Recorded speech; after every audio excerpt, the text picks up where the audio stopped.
What up? What up?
Hey, starseeds.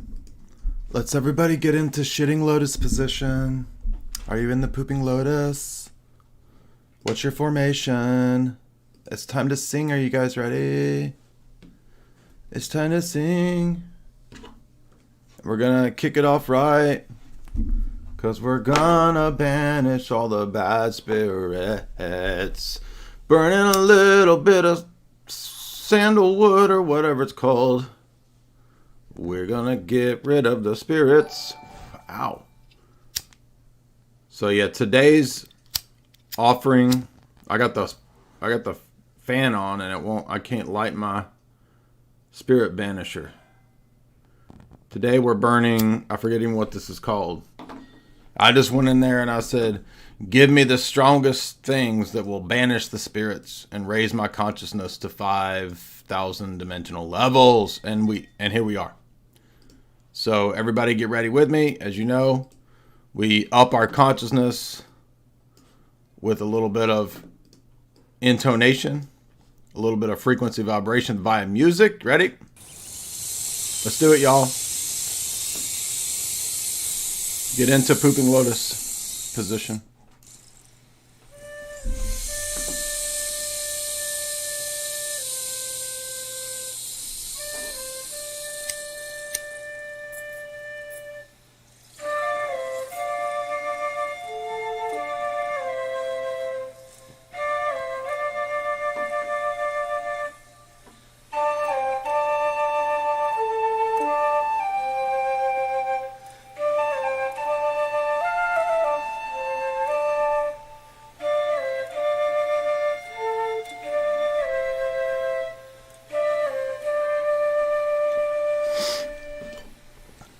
There's a rainbow around the moon. There's a rainbow around the moon. There's a rainbow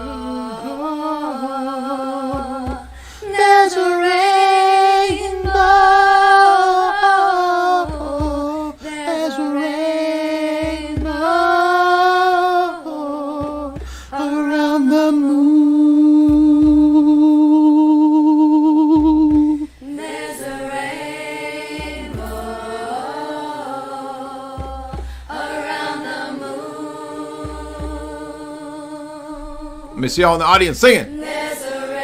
Sing it with me now.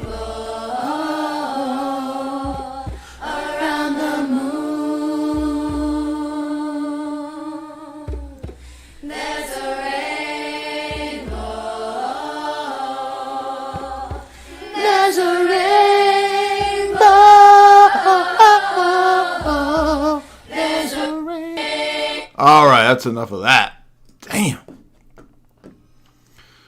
That I feel like now we got to start out with some guru. We got a plethora here of my open tabs. I feel like we need to head on over to the gurus since we heard that. What do the gurus have to tell us? Welcome everybody. It's our fun night. As you know, we go into the top scary ghost, cryptid, UFO, starseeds, new age, and now atheists. Atheists. I found atheist talk. That's its own world. So we're going to get some reason, facts, and logic from the atheists. A-F-E-I-S. Atheists. But hold on. What do the gurus have to tell us? Because we haven't visited the gurus yet, right? And there's a bunch of gurus over here, right? There's old Sadhguru. And now remember, this all goes back to classic Jay and Tristana Arcana. Remember that? When your boy Tristana and I was over here dissecting, over here laughing. Why you laughing? Laughing at Sadhguru and Oshos, Shiva Gurus. So what does Sadhguru, voice of the World Economic Forum, mouthpiece of WEF and Davos, what does Sadhguru have to tell us about sitting alone for 3 days? Shit, this appeals to incels right here.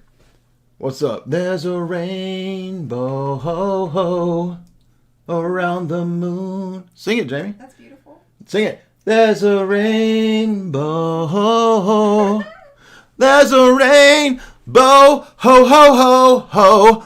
There's a rainbow ho, ho, around the moon.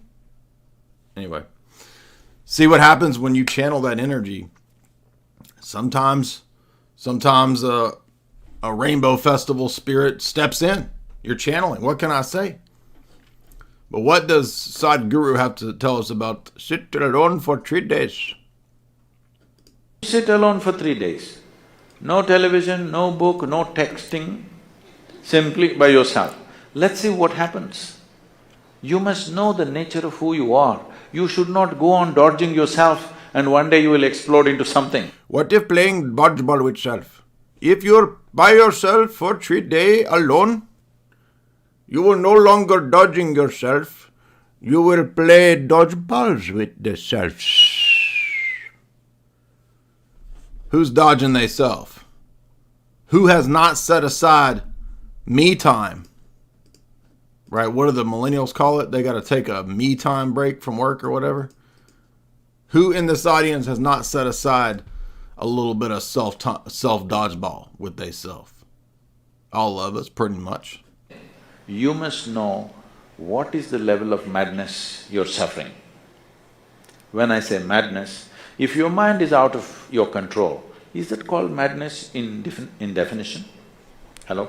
If your mind does not take instructions from you, it's out of control. Is that called madness? Just try and just go sit quietly in your room. Just see what all your mind does. You decide, don't tell anybody. You decide what is the level of madness you're going through. With this, if you enter the world, what will you create? But Sadhguru, most of us has families. Most of us has jobs.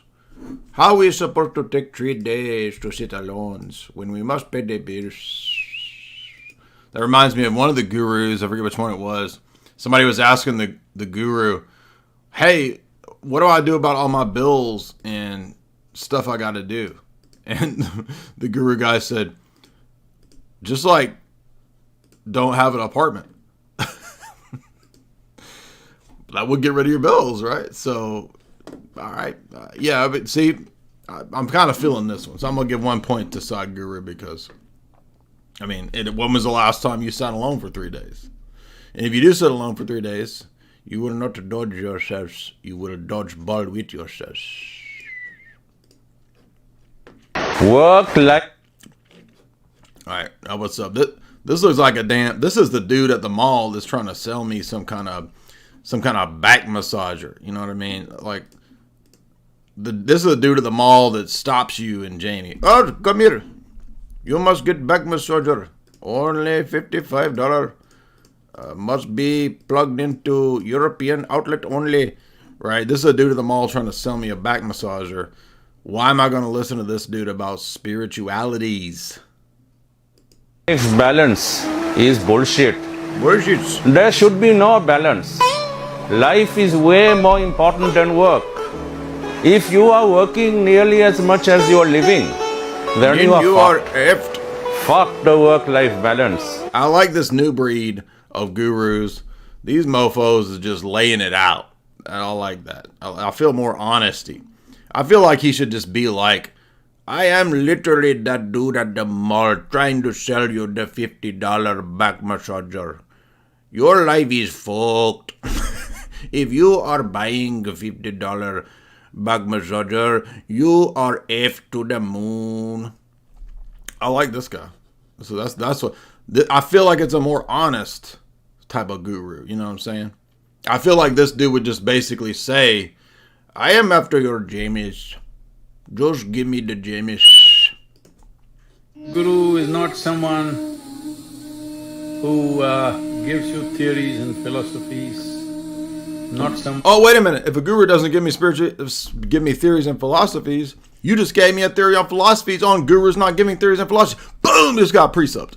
One who has scriptural knowledge and going to interpret scriptures for you. Damn, not a dude. friend or a guide who... Y'all feel that flute in the background? And that big, whatever that is, there's a big stick that they tip over with all the dead beetles in it, with all the beetles. You feel that? You hear the mystical dead bugs and beetles in that big old log? That shit's mystical as... That is mystical as fuck, dude. Right? That's what I'm talking about. Hold on, I gotta pause for a second because this shit's too deep, dog. I mean, we are getting mystical up in here. This isn't mystical. This is mysticaling. I'm opening up my kundalinis. My kundalini. Y'all low vibrational people in the audience, y'all focus on, oh, I'm going to open up my kundalinis. Ooh, my kundalini. No. I'm already opening up my kundalini. That's just too mystical, dude. We got to tone it down. We got to relax a little bit here. We're going over mist. Let's practice some breath work. Practice some breath work. Like all them pregnant women do. What's that called? When Elliot Hulse teaches y'all the pregnant breath work. I'm just joking, Elliot Hulse. I'm just joking. What's it called? When the pregnant women go to learn how to breathe. What is that shit called? I just went blank. Breath work. I don't know. Whatever it's called. Lamaze. Right? Lamaze. Sounds like a Laker player. Sounds like a Laker player. You go into Lamaze class, taught by number 23 on the Lakers, Hakeem Lamaze. It do be sounding like a Laker player though, don't it? Lamaze. Number 23, Lamar Smith, fouls out of the game. Now he's going to go teach breath work. That breath of life. That's that breath of life. Y'all feel me now with that breath of life. Remember when Chase Haggard debated whatever that dude's name was? Him talking about the breath of life, right? That's that Lamaze. That's that Lamaze class. Holds a torch for you. He's the torch. He's burning. The Dutch? Pass the Dutchie.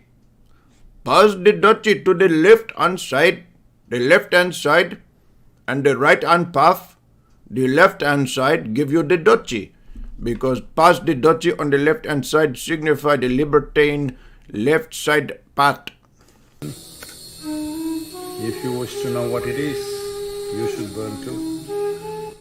Guru is not someone… All right, I didn't get anything out of that 30 seconds of jibber jabber. What the heck was that nonsense? This is straight up this is the Sphinx level if you never watched Mystery Man. Oh, this is my boy right here. This is my boy from the mall right here. This is Pajit from the mall, right?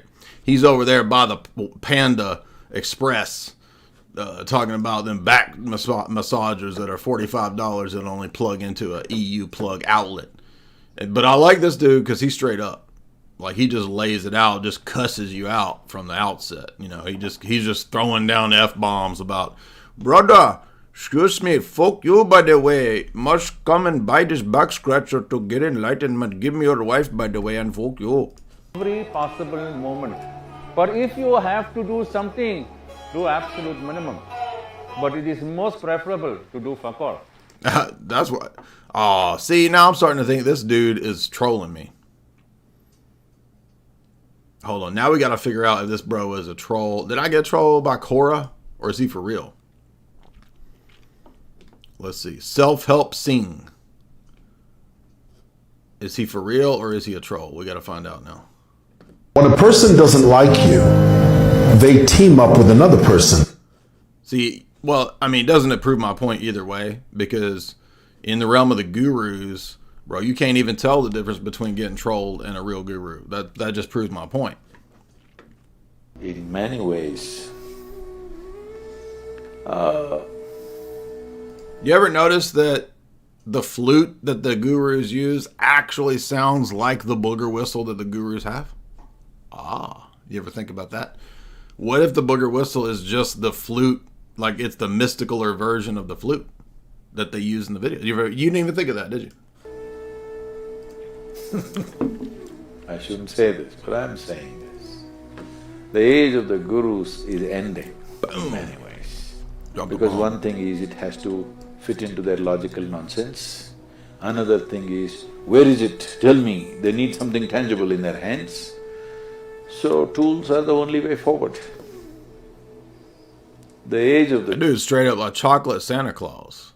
I mean, he looks good. Like, I'm starting to get hungry over here. Guru is really coming to an end in many ways. I'm not dissing him. I'm saying he looks tasty. In many ways. Tell me that dude ain't tasty. What the heck is, now we got freaking, who is this? Balenciaga guru. We got a Balenciaga guru up in here. Spot a fake guru on social media. Do me a favor and take a look at this video. That made you a millionaire at 23. Learning to say no. No to girls, no to parties, no to plus 18 videos, because those things, they really distracted me a lot.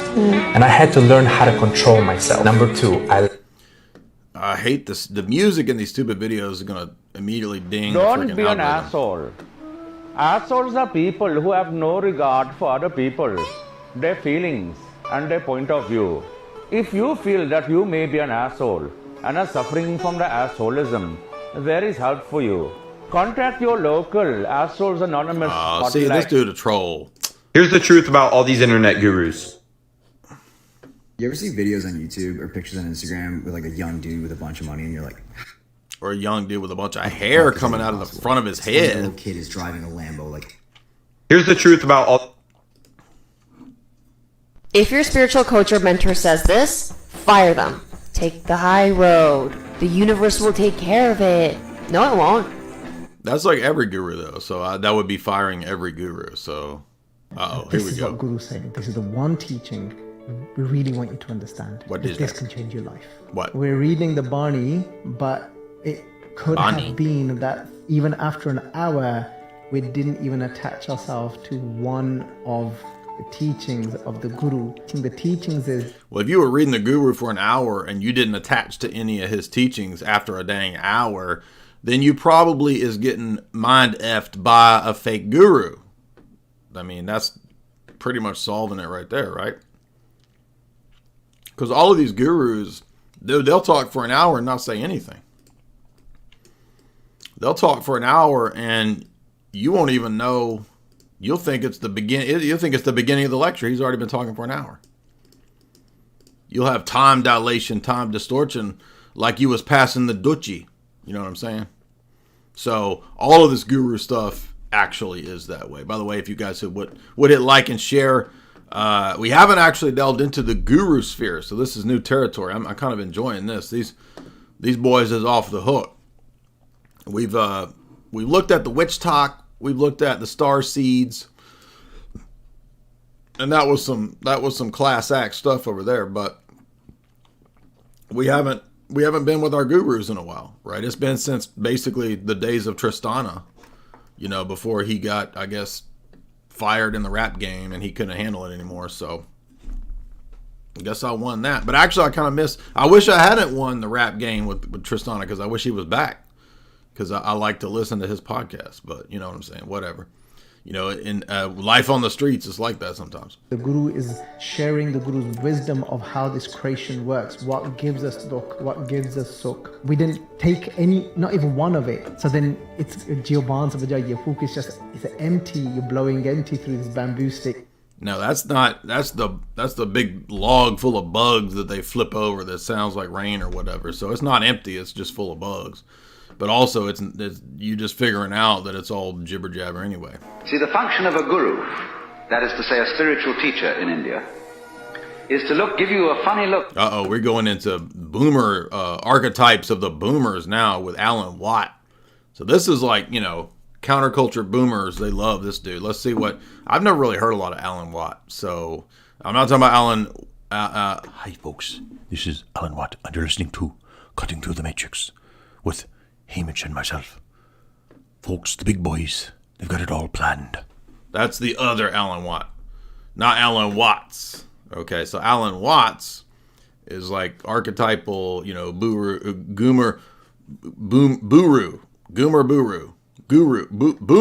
buru. In the eye.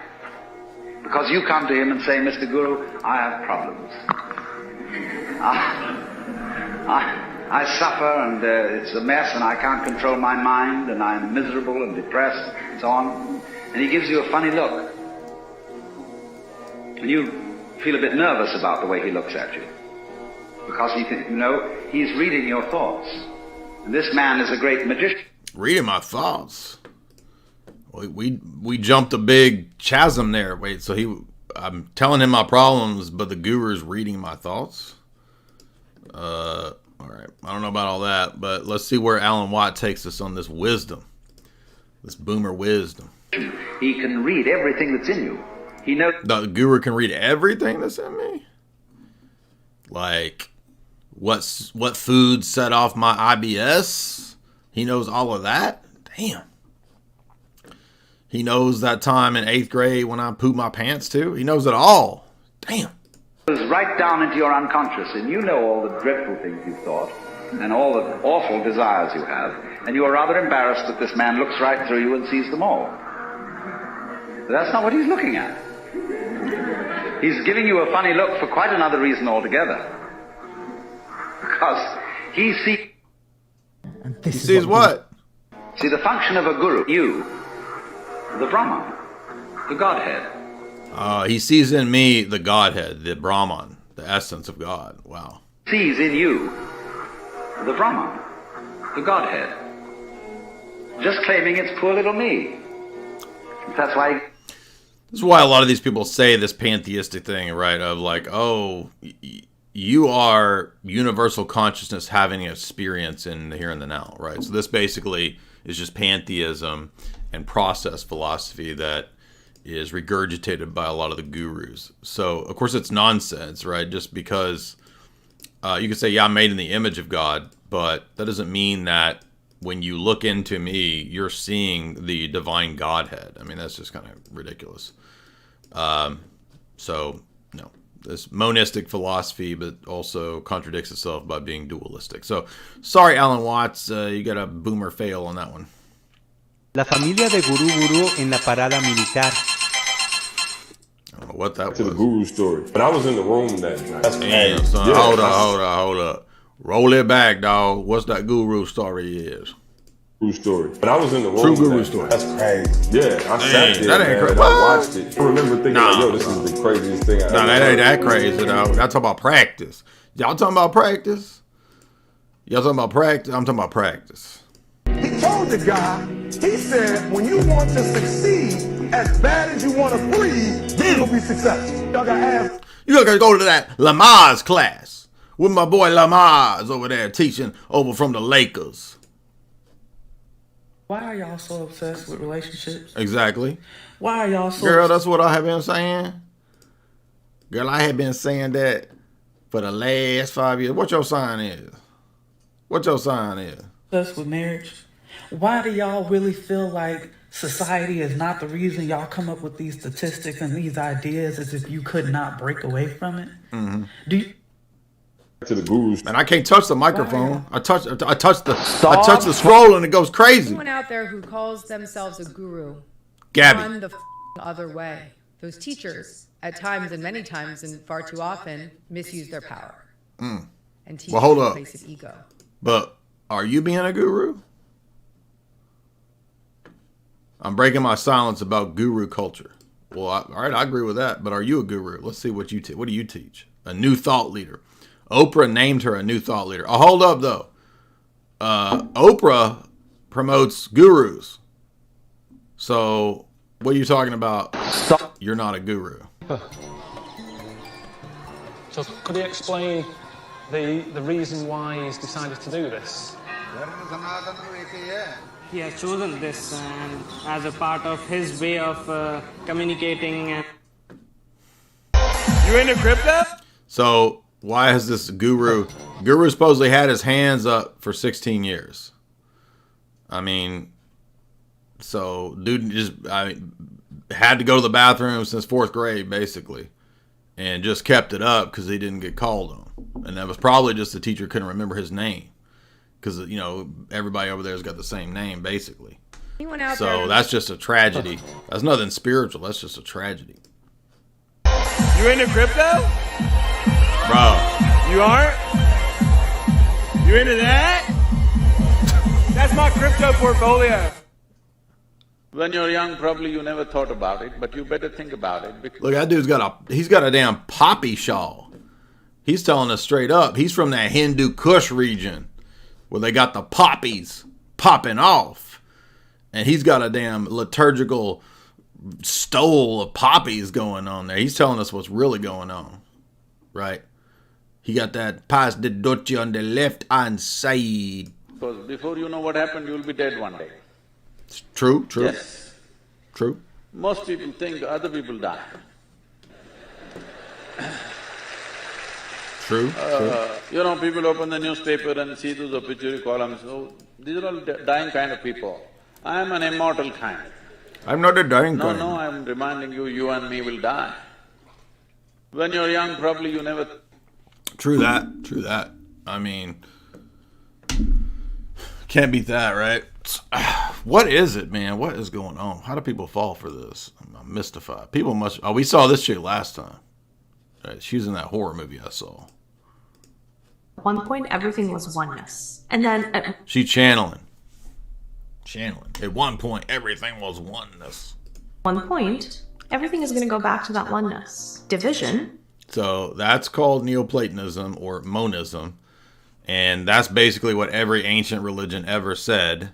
So you are not giving us any new information. You are rehashing what, as our sister, the Black Guru, said, you is rehashing. Okay? Is temporary. Division within source consciousness is a means of learning or teaching. And the two is essentially the two sides of the same coin. So source. So source is process philosophy pantheism, which she's channeling, right?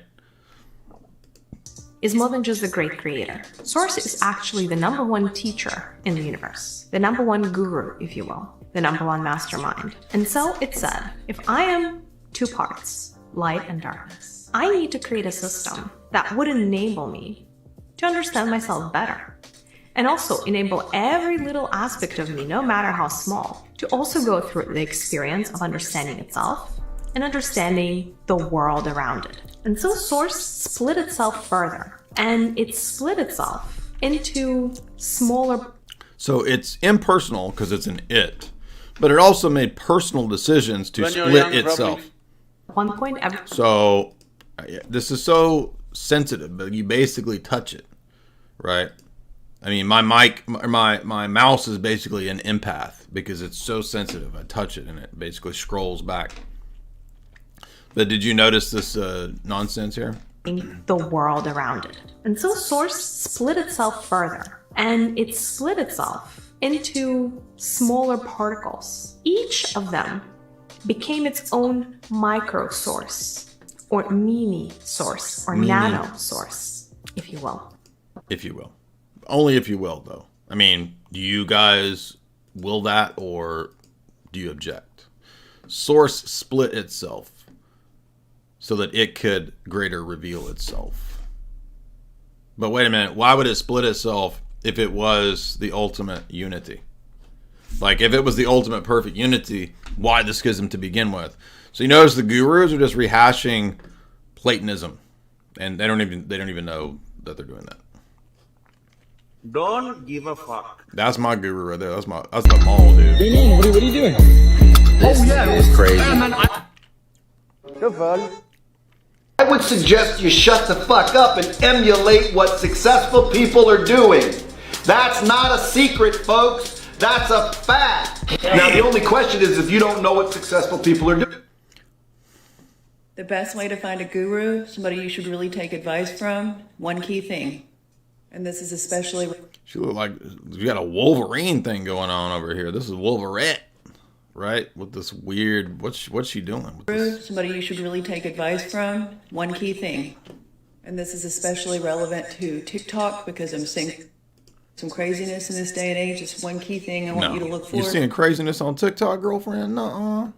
I want you to look for somebody that says they don't have all the answers. Oh, shit. That's so you. Listen to that. You just said that, so I should look to you. Yeah. I want you to look for somebody that says they don't have all the answers. Y'all, listen. I'm going to start live streaming from when I'm brushing my teeth and shaving in the morning. And I'm going to talk to you in the mirror and I'm going to tell you, I don't have all the answers. Y'all hear me on that? Y'all feel me on that? Y'all feel me?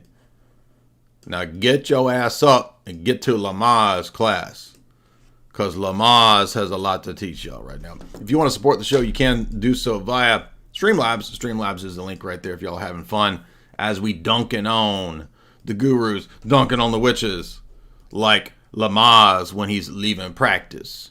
I'm talking about practice, y'all.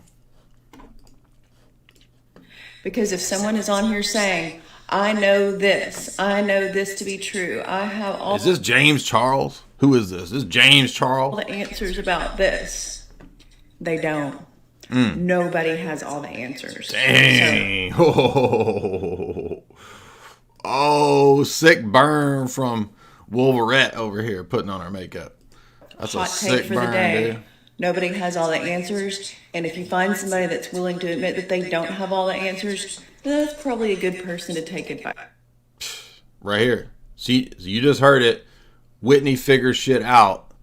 Just confirm your boy Jay Dyer as a legit guru. Because I do not believe I have all the answers. So, chew on that. SMA is dead, OFM is dead, dropshipping is dead, and SaaS is way too saturated. This is a divine intervention. You could become a spiritual guru on your own, but you just have to tie your shoes, and you just have to know how to eat burritos backwards.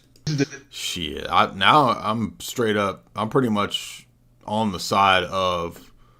I keep thinking Nick Nolte. That's not Nick Nolte. I get Nick Nolte and this crazy dude mixed up. But I agree with him. You know what I'm saying? That I forget what's this dude's name. I can't believe it. This is like classic 80s, right?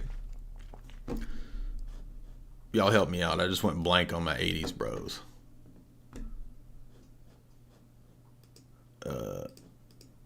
Nick Nolte versus, and I always get these two mixed up. I can't believe it. I'm embarrassed. Gary Busey, exactly.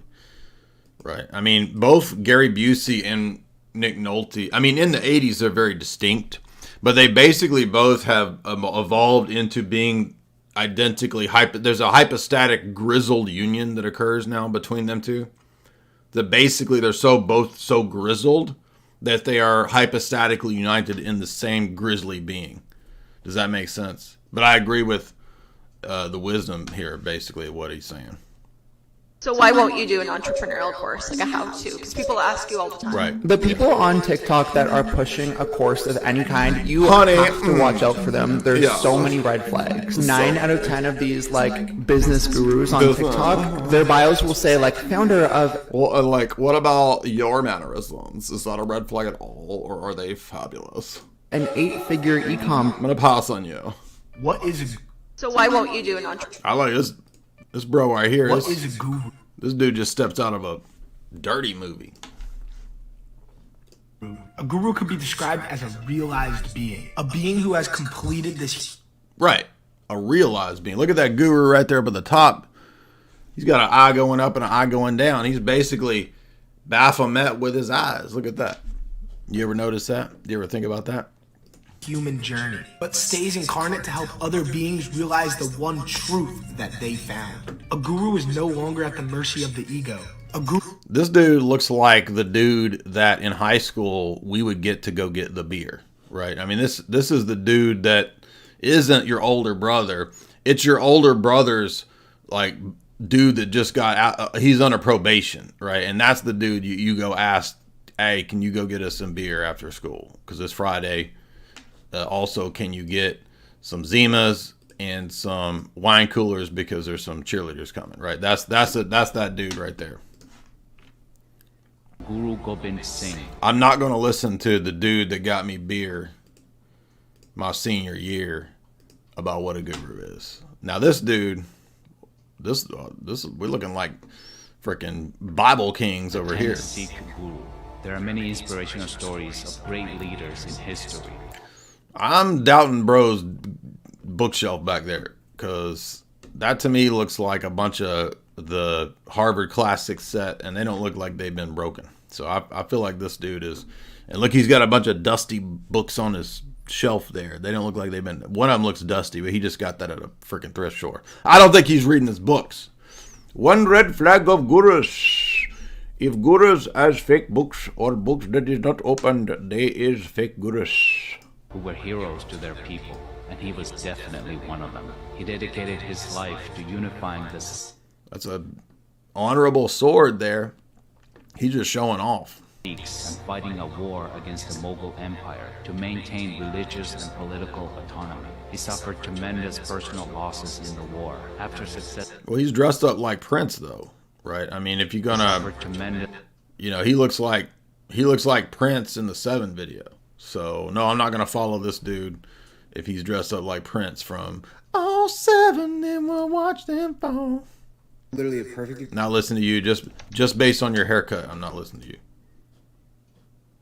Don't know what that is. Junk. What is a guru? Not listening to the dude that got me beer in high school. Not listening to that. How are you able to spot a fake guru in 2023? Exactly. Well, first of all, I look for the cars they're standing in front of in the houses. Yellow Lambo City. 5 easy steps. Just a deposit of $1. Houses with pillars. Yeah, dude. My favorite one of the fake gurus I like that I one. know, right? He's like, let's do this mastermind at the mansion, and he stands in front of a staircase. Those are also key. Right. Yeah. Look, dude, I'm richer than most people, financially richer than most people. I don't have a house with 2 staircases. All right, I'll take that. That's actually the first piece of sound advice we've heard so far. I like that. What is the most important law? This is a troll. This dude just trolling us. Who or what is a guru? This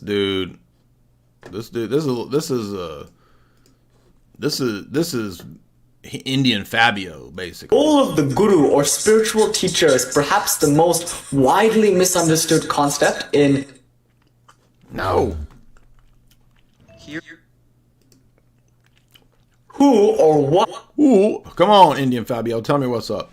Is a guru. The role of the guru or spiritual teacher is perhaps the most widely misunderstood concept in spirituality. Now, the idea that you need a teacher to awaken to your highest spiritual potential is not unique to Hinduism. That idea is in Jainism and Buddhism and even Orthodox Christianity, where the role of a preceptor or spiritual elder is stressed. The idea here centrally is, if even pick pickpockets need teachers to learn how to pick pockets. What more for spiritual life? If you want to learn to realize God, you'll need someone who themselves has realized God to show you the way. That being said, the Guru is not a person. The Guru is a function. We say the Guru is a conduit for Guru Shakti, the power of the Guru to awaken others. So when someone meditates... Hey, when Osho awakens that Kundalini force inside of you, we know what Osho means. He's talking about putting that seed up inside you with that Kundalini.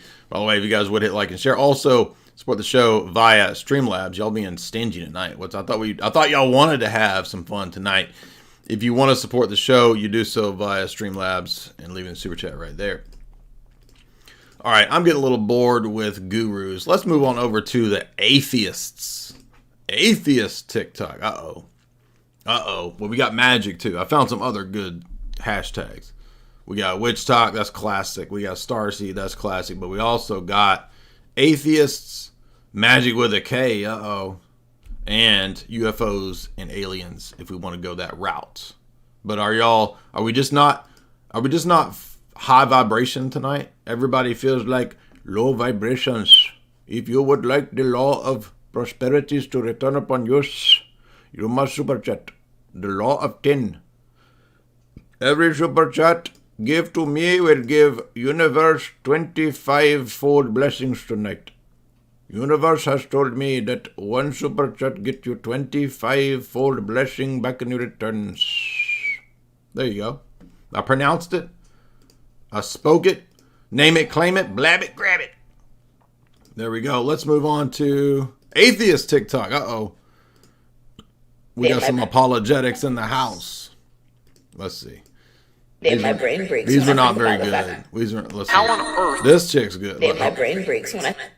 How on earth? All right, so y'all ready for atheist TikTok? We're about to get some rationality. We had way too much mysticism in this first few minutes. It's time to get grounded, get back to logic and reason. So our atheist bros and sisters and theys and thems and z's and zays are going to enlighten us about how to be rational and submit to logic and reasoning and not to believe in mystical jibber jabber, not to believe in fairy tales and floating faces of spaghetti in the ether. That doesn't exist. There's no spaghetti monster flying in the ether. How on earth does life and consciousness come from just two atoms just boop? Boop. Where did your God come from? Bam! We got Rochelle over here from, again, looking like a single mom over here at the single mom park. Rochelle just blew my mind. Because if everything has a cause, who caused God? What caused God? Oh, I like how authoritative she said it. Right? We got to go back and watch this. Just boop. Boop. Where did your God come from? What caused God? Did God create himself? Did he just always exist? Are you perfectly fine with the fact that God didn't have a cause? Boop. How? So, this is a low-tier argument, and I know you're probably surprised, but there's a lot of low-tier argumentation on TikTok. I know that's hard to believe. You probably think, wait a minute, Jay, why are you over here when you could be engaging in high IQ, rational argumentation with atheists on TikTok? But guess what? I've already done multiple, at least 2, maybe 3 live streams with atheists on TikTok. And trust me, you thought that it couldn't get worse than the YouTube comments. Oh, yes, it can. There's nothing worse than it is probably, I mean, I don't know about Reddit. I've never spent time on Reddit ever. So I couldn't tell you, but I can sense from memes that Reddit sucks.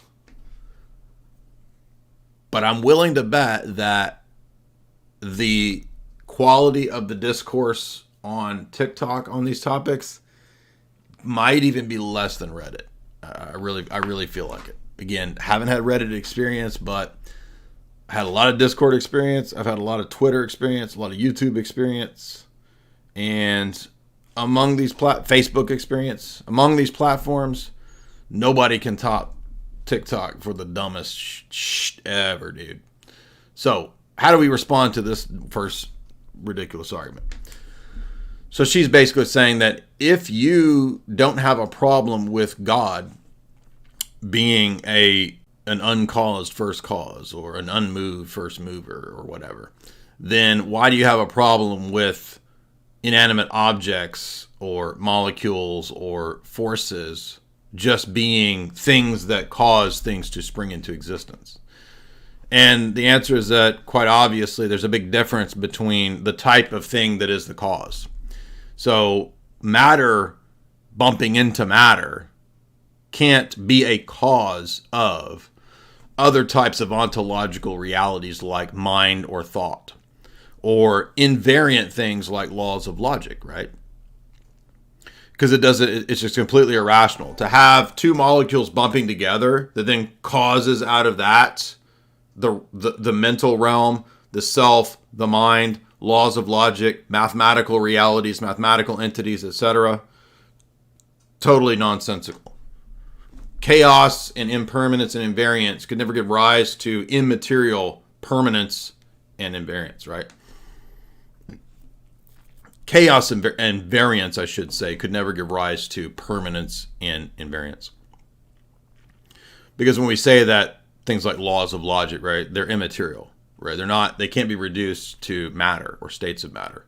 Meaning, universals, categories, Aristotle's categories, etc., the self, those could never be sensibly reduced to states of matter. If they are, they're incoherent and they're non-existent. They basically, because of flux, don't exist from one moment to the next, right? This is basic philosophy, identity over time, etc. So her equivalence argument fails because there's not an equivalence between causation between molecules versus a first being that is defined in such a way as it has the ability to create with intentionality. So in other words, two molecules bumping together can't give you intentionality, telos, meaning, and purpose in immaterial objects and invariance. But a type of being like God would necessarily be a first cause and a first being who could give intentionality or purpose to the universe and to the structure of the universe because he's personal. So you notice there's two big mistakes there. The false equivalence between temporal causes and the kind of cause that God is, and the idea that these temporal created material causes could give rise to immaterial invariant things, and also the need for intentionality, purpose, and meaning, and teleology or telos, which can't arise from chemical reactions, you see, right? So her analogy would be like saying that, you know, if I pour a bunch of, you know, chemicals in a mixer and I mix it up, right? That, oh, there you go. See, intentionality, teleology, purpose. It's just random shit. It's just garbage in the garbage juice smoothie, right? That's very different than arguing that there must be some necessary being that gives reality purpose and gives reality its beginning and gives reality its structure, so that not everything is one thing. Does that make sense? So these are just standard, you know, atheist type arguments, not knowing. Are you guys gonna guess? Not knowing just basic philosophical concepts and ideas. And so when you don't know basic philosophical concepts and ideas, you're usually going to be engaged in really bad argumentation. And you don't even know that you're making bad arguments. All right, so let's see what Tish Shavs. What does Tish say? Like God, if you die and it turns out that he exists. Oh, wait, I'm sorry, that's a different person. We got a skeptic and we got a girl over here on TikTok. Let's see, hold on. So this is, I can't even read her name. Are you guys gonna guess like God if you die and it turns out that he exists? So you're seriously just not gonna forgive me? I'm just saying, like, it's really not my fault that it's not my fault that I didn't believe in you, you know? I'm serious. Look at the material. Let's look at it. And I won't even go down memory lane, okay? We won't talk about slavery, the Holocaust, or any other major catastrophic event in human history where you just... Well, hold up. If God doesn't exist, then what's wrong with any of those things? On what basis is that? This has 1 million+ views. How on earth are you guys? 1 million+. Are you guys gonna? 1.5 million hearts, which I think Slowboy is right that these stats on TikTok are probably not accurate, right? So let's get over here to our brother man who he's up there in his hoodie trying to argue with God, trying to act like he know. And I won't even go down memory lane, okay? We won't talk about slavery, the Holocaust, or any other major catastrophic event in human history where you just stood there and did nothing. Let's look at Earth right now. Oh, look, there's little Timmy. What is little Timmy doing? He's praying. Oh, what is he praying about? Bone cancer? He's praying to you about his bone cancer? Problem of evil, right? Never heard this argument. So, if God exists, then there is a basis for understanding the concepts of good and evil. If there is no God, there is no good. There's just what is. And good is a category that's both in metaphysics and in ethics, right? We talk about the good, the highest good. If all that exists is pure matter, there is no good. There's just what is. So not only is there just what is, there's also not the true and there's not the false, because those are also categories that relate to ethics and well, you could argue ethics, metaphysics, and epistemology. So basically we have a world where it's just matter in motion. And if everything is just matter in motion, then there's really no reason to say that you disagree with Christianity or that you disagree with objective ethics, because at least we have a ground for objective ethics and morality. Whereas if there's not a God, you might not like certain actions, but there's not a rational justification for why any action is wrong. And to just say that, well, it hurts people, nothing wrong with hurting people. In fact, atheists themselves argue that the universe is cold and hurts people all the time. There's nothing wrong with hurting in this view. So the irony is that this type of argumentation actually, number one, it asks for something that no worldview could give. No worldview can give an exhaustive explanation for why any kind of or every kind of event happens, right? Why does any kind of event that's bad happen? Oh, and if you can't give that exhaustive explanation, then your worldview is false. But wait a minute, no worldview could give that by definition, because every worldview is in some sense finite or limited, right? So it's never going to be able to give exhaustive explanations for all of these different events as to why they occur. That's the point of the book of Job, if you read it, right? But there's a big difference between our worldview and your worldview, one of which is that every worldview is going to at some point need to utilize the concept of the good. And again, if we live in an atheistic universe, there literally is no such thing as the good. It doesn't exist. It's all just matter in motion. And matter in motion can never give you a good. You can never get an ought from an is. So again, I'm guessing that we're probably going to hear the problem of evil question a lot. So when God looks... We got our Matt Dillahunty with... Matt Dillahunty, he'd been drinking that red Kool-Aid over there, and it's all dripped down on his gross little goatee over there. So somebody need to send Matt Dillahunty some nappies or something so he can stop dripping Kool-Aid all over his face. Down and sees them enslaving each other. Why doesn't God say, stop doing that? If he did so... Well, actually it did. So there is a point where God gradually leads man away from this older attitude of human enslavement. But God also spoke to the cultures that he was interacting with, right? And so the church fathers, when they deal with this argument, they say that it wasn't feasible that at a primitive stage in human history, God have a requirement that would come about as human society later progressed, right? So there is a kind of a progression of society towards being more and more civilized and less barbaric. But it would be like, let's say we found a tribe somewhere and we immediately tried to get them to completely stop all of their actions, right? It would be very difficult to get them to do that because it's so ingrained, right? Some sort of like primitive tribe doing something. And so kind of like the way that there's an acculturation approach to conversion or to preaching, the way that, for example, Herman of Alaska did, is that you kind of can gradually do this with people. And so God did that on a macro scale in history, gradually leading people away from the bigger issues of idolatry, human sacrifice, this kind of stuff. And then later on, as the world progresses, we get more and more Christianized laws. Another example of this is the view of women. The treatment of women in the ancient world was pretty much just as property.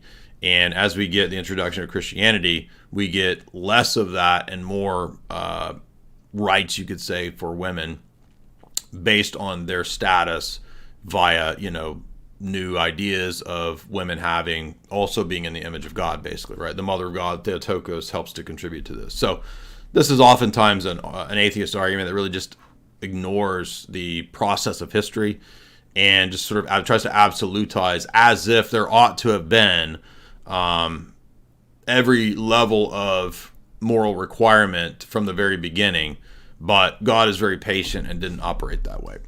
How many people would debate it? Oh, so your God is too weak to actually tell them not to enslave people, in part because he doesn't think they're going to obey. What? So first of all, it has nothing to do with God's weakness. It has to do with human society's weakness, right? So again, in the ancient world, very barbaric, God basically worked with basics, right? So all right, let's draw human society back. Look at the time of Noah, not with trying to get them to understand all the nuances of theology, but let's start with the basics of let's not sacrifice humans and not murder, right? So in the time of Noah, we see a lot of that, right? And God gives to Noah the death penalty, the right of the state to have the death penalty, but also gives these restrictions and says, don't murder, don't do this, and let's move away from what they were doing in Babel, right? So there's this gradualism, and this is known as covenant theology. So it has nothing to do with whether God was too weak to do that. It's a really bizarre argument from Matt there. What kind of arbiter of good and evil sits there and says, you know what, they're not going to listen to me anyway, so screw it. Instead of telling them it's wrong, I'll tell them exactly how to do it. I'll tell them that if they enslave another Hebrew, they have to let him go within 7 years, or they have to take him before the council, and if they want to stay with you because you gave them a wife, you get to drive a spike through their ear to mark them as your property and get to keep them forever. But I'll have a... Yeah, but this is, again, totally revolutionary for the time, because in an ancient world where it's tribal warfare, to introduce the notion of slaves having rights and having dignity, especially in terms of warfare, I mean, this is a huge advancement in human law and human civilization. So Matt's attacking the very thing that I think most people would agree is an advancement in terms of social order. So again, it's an unrealistic expectation to expect that the primitive and ancient medieval world would immediately accept it'd be like saying, why don't you have constitutional government? And none of the ancient pagan empires had a constitutional government, and so therefore they were not ruled by the rule of law, and so therefore everyone in the ancient world was completely stupid, but we are very advanced, and therefore atheism. It's like, no, come on, dude. Everything operates in a slow way in terms of human history. But, it's actually been a long time, like these low-level kinds of Reddit tier arguments, I haven't even thought about these in so long. It's actually pretty interesting to go back and hear these kinds of sort of classic arguments. But the other kind of kill shot that we have to bring in here is that, well, Matt, wait a minute. The universe is survival of the fittest, according to you. There's no objective values. I know that you say that you believe in humanist ethics, but there's no justification for that. It's just sort of arbitrary. Because when I had the debate with Matt, we saw that Matt doesn't really care about justifying his categories, be they ethical or be they epistemic. He just says that we can all just agree to a secular humanist ethic. But why should I do that? There's nothing that binds me to your secular ethics or your humanist ethics.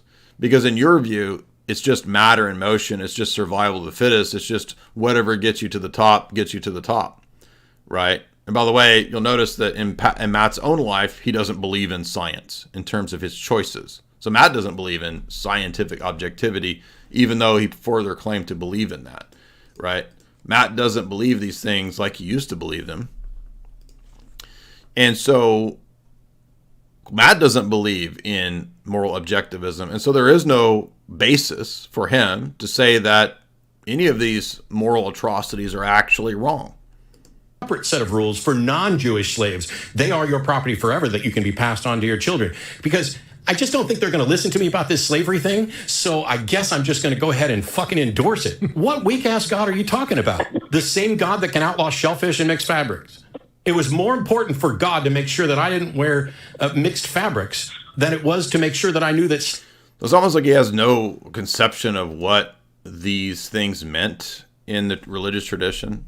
So the point of the mixed fabrics and the point of unclean foods is expanded on and explained in the New Testament like ad nauseum, right? And it's explained to be a pedagogical device for the people at that time.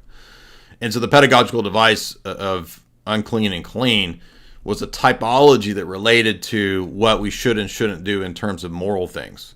So it's true that God gave certain laws, diet laws and all of that to the Jews that were sufficient for that time to help set them apart to be a light into the nations and so forth. That was the idea, at least in Deuteronomy, of what Israel was to be. But those laws were not intended to be eternal. What's eternal is the spiritual significance behind those laws. And so the not sewing two pieces of fabric together, Paul says, is supposed to mean that you don't yoke yourself to moral evil. That's the real meaning of that. What concord has light with darkness, right? So, again, Matt's arguments are all kind of based on this sort of it's like, I'm only concerned with the immediate grammatical historical significance, and I'm not interested in how Christians actually exegete these passages. And that works, I guess, for Baptists and people that don't know the Old Testament very well, and they don't really know what they're talking about. So, but anytime you get people that really know the totality of Scripture and what the spiritual typological significance of those things in the Old Testament was, I don't think Matt would be able to answer that kind of a question. Yeah, that's dumb. I tell people that I'm an atheist because it's so much easier than describing that I'm actually just spiritually uninterested. Like, I have zero interest in ever figuring out if there is a God, what do they want from us, where do we go when we die. I only know two things. One, I'm alive right now, and two, I will die eventually. That's like really all I need to know. And I think I'm a good person. I think 80%. What does it mean to be a good person? So every atheist says, I think I'm a good person. What on what basis? I mean, maybe you are, but what is the standard of good there? Notice you'll see these people all the time utilizing categories that are not reducible to matter, like good, and then no account of the good. Now, in Christianity, we have an account for the good. We can give an account for and understand what the good is, how it's not just an abstraction, but it actually relates to this life versus the bad, the true versus the false. These are objective categories. But in these kinds of worldviews where there is no answer to these things, there's no investigation or no interest in these things, then it's all just arbitrary. So you can sit here and say that you don't have any interest in the good or in God, but you're also invoking the thing, the good, that you don't have any account for. So it's just totally inconsistent. And that's ironic because they're always saying that Christians are inconsistent, but there's a more fundamental philosophical inconsistency here.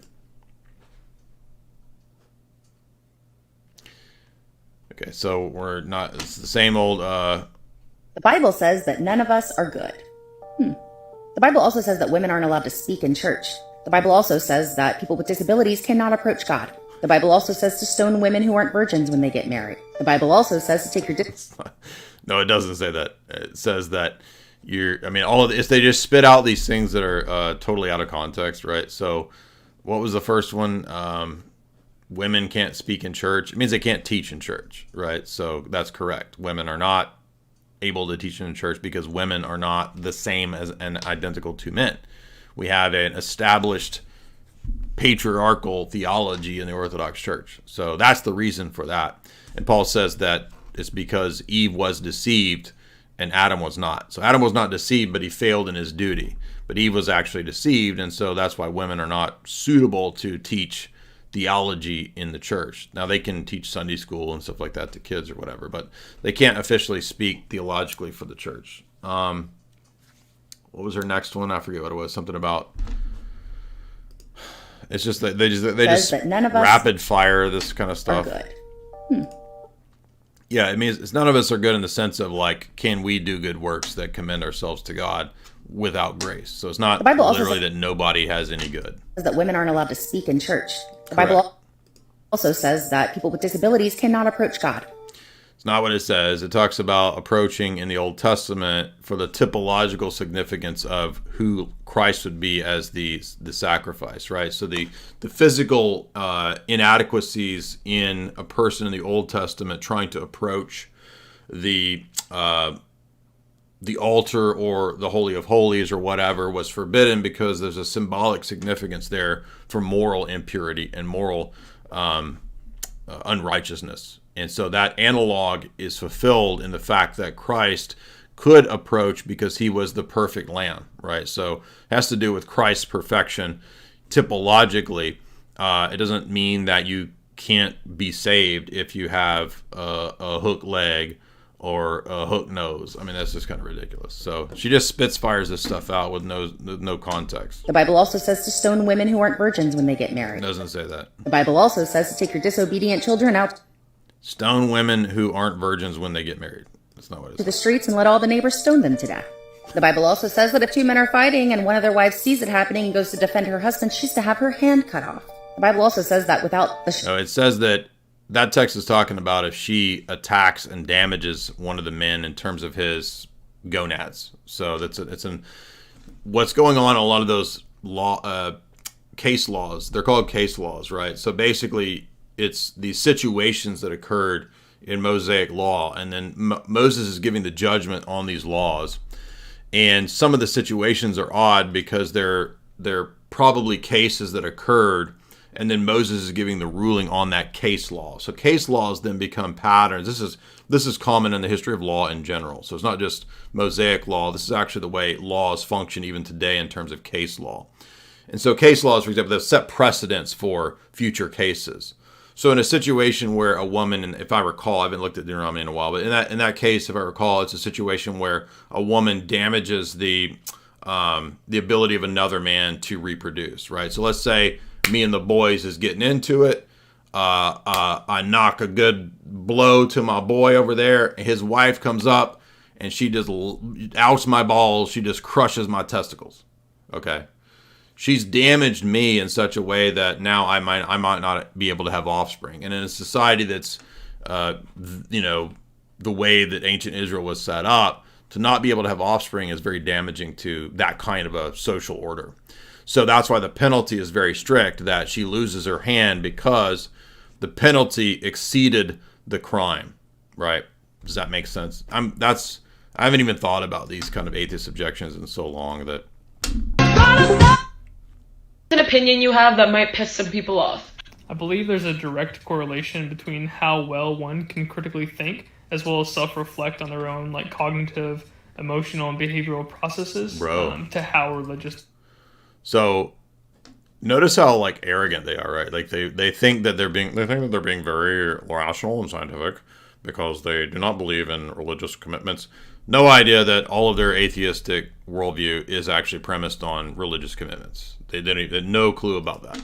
I believe there's a direct correlation between how well one can critically think as well as self-reflect on their own cognitive, emotional, and behavioral processes. Why are you talking like to Kermit? how religious they turn out to be. Why are you talking like Kermit the Frog, bro? Happy Pride Month. I'm a Christian, so I don't celebrate that. Oh, so you're one of those bigots. Okay. I know plenty of Christians who are fine with Pride Month. So you're choosing to do this. And that's kind of ironic, because Jesus said to love one another. I hate these TikTok videos where people go back and forth with themselves. This is some really clever, oh, this is so clever, dude. I mean, they're so cringy, dude. Every one of these is just pure cringe. But, all right, let's see where this goes. For one, loving someone does not mean that you accept every lifestyle choice that they make. And secondly, there is no logical way that a true Christian can be okay with Pride Month, because the Bible clearly portrays that lifestyle as sinful. Because I believe that the Bible is the Word of God. Yeah, why are you talking so slow, dude? Come on. And God knows everything, then in order to be logically consistent, I must accept what the Bible says is right and wrong. Yeah, I can't believe you get your morality from a 2,000-year-old book. The age of the Bible is irrelevant because... This is an evangelical dude. It's getting on my nerve. I can't take this. This is too boring.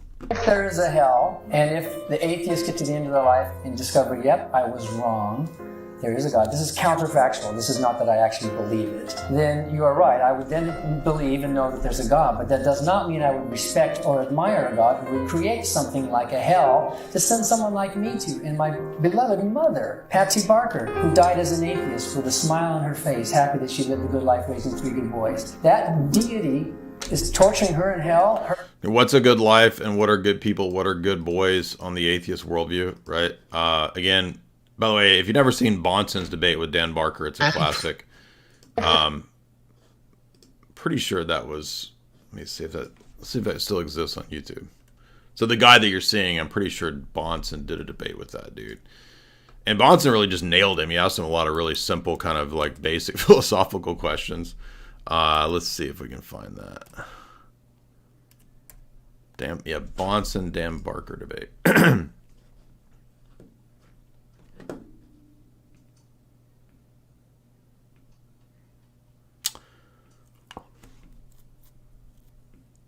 Maybe there wasn't a Bonson Barker debate. Maybe it was supposed to happen, or I can't remember.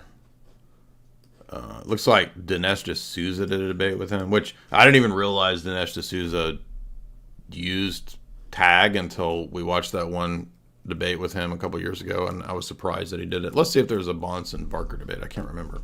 I thought there was.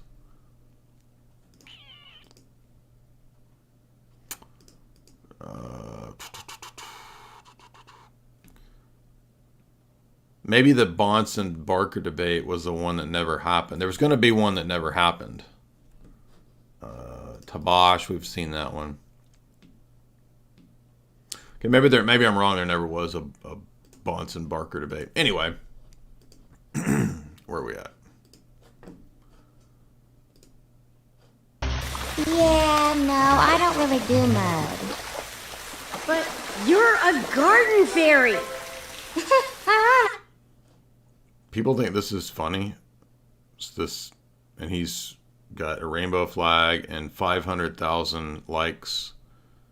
This is just stupid. The scientist, do you believe in God? Every description of God that I've heard holds God to be all-powerful, very typical, and all good. And then I look around and I see a tsunami that killed 250,000 people in Indonesia. So, problem of evil, right? We've already addressed that. What happens when you die? I have no idea, to be honest. It's a thing I don't concern myself with. The way that I view it is that, like, we've got one life on this planet. We've got a bunch of people on this planet. There's going to... So this blue-haired weirdo who just talks over people and talks really fast doesn't have... I said Destiny doesn't have any concern for the afterlife. Okay. People that are come after us. I feel like it's good to kind of, like, put all your efforts into making... It's what? It's good? See that? A bunch of people on this planet. There's going to be people that are come after us. I feel like it's good to kind of like put all your... It's good? I think one thing, maybe what we need to do in terms of our apologetic approach here is that we should begin to just start making transcendental arguments from the good. Because as I'm listening to these atheists more and more and more, and you know, we've had 20 plus years of tag debates with atheists, and many times what we find is that atheists get lost in the weeds of the difficult areas of tag. Because let's be honest, I mean, tag is great. It's the, nuclear strength apologetic or whatever, but the downside of tag is that it does require a lot of philosophical knowledge and understanding, and pretty much every atheist lacks that totally. So there's limitations with tag. But now I'm thinking that maybe a better approach would be to think about the fact that every one of these atheists in their daily discourse constantly uses the terminology of the good. And we could do the same argument with the true and the false and good versus bad, right? Which I remember thinking about this years ago, about maybe doing this new approach. It's not a new approach of like a new argument. It's just tag, but using specific things like the good. And it's kind of like, yeah, I understand this is sort of a Neoplatonic type of thing, right? Where Plotinus talks about the good and all that. But because many people who do have a philosophical background or education, they'll know a little bit about the good, and Plato's talking about the good, and Socrates talking about the good. So maybe what we need to do is think of the tag argument like this, where we have the good, and then we have the bad, and we have the true, and we have the false. So I think that in terms of all discourse, all meaningful discourse that we're going to have, that includes not just words having meaning or things having meaning to me, but meaning in any sense, or words or sentences in any sense, we're going to need these categories. We're going to need to have the good and the true versus the bad and the false. And you can immediately see that the true and the good involve both epistemic and ethical and metaphysical ideas, right? Because the good is contrasted to the bad. The good and the bad, in that sense, could be both an ethical good, a value judgment, and it could be metaphysically the good. Because as even Plato argued via some of those dialogues, it doesn't really make sense to talk about ethical good if there's not some objective metaphysical good. So he saw the integrated essential connection between epistemology, ethics, and metaphysics. They all go together. They're distinct domains, but things like the good or the true are probably the best categories that I could think of the types of things that overlap with both epistemology, ethics, and metaphysics, or all three. I keep saying both, but it's a triad, you could say. And that way, when we hear the atheists using the terms like good and the true versus bad and false, now they are inadvertently committing themselves to the types of metaphysics and the types of epistemology that Christians have. I think this is going to be an easier route, and I've experimented with a few atheists of using this type of argument, and I think it's a shortcut that's quicker to the point. We can get past all this tags, the difficulties of tag, by focusing on this. Because what did we see between, was it Matt or one of the other atheists? I forget. And Destiny here, another atheist. They're already talking about the good. Oh, it was that girl. She was saying that whatever the good is for her, Destiny saying, oh, the good is leaving something to your descendants or whatever.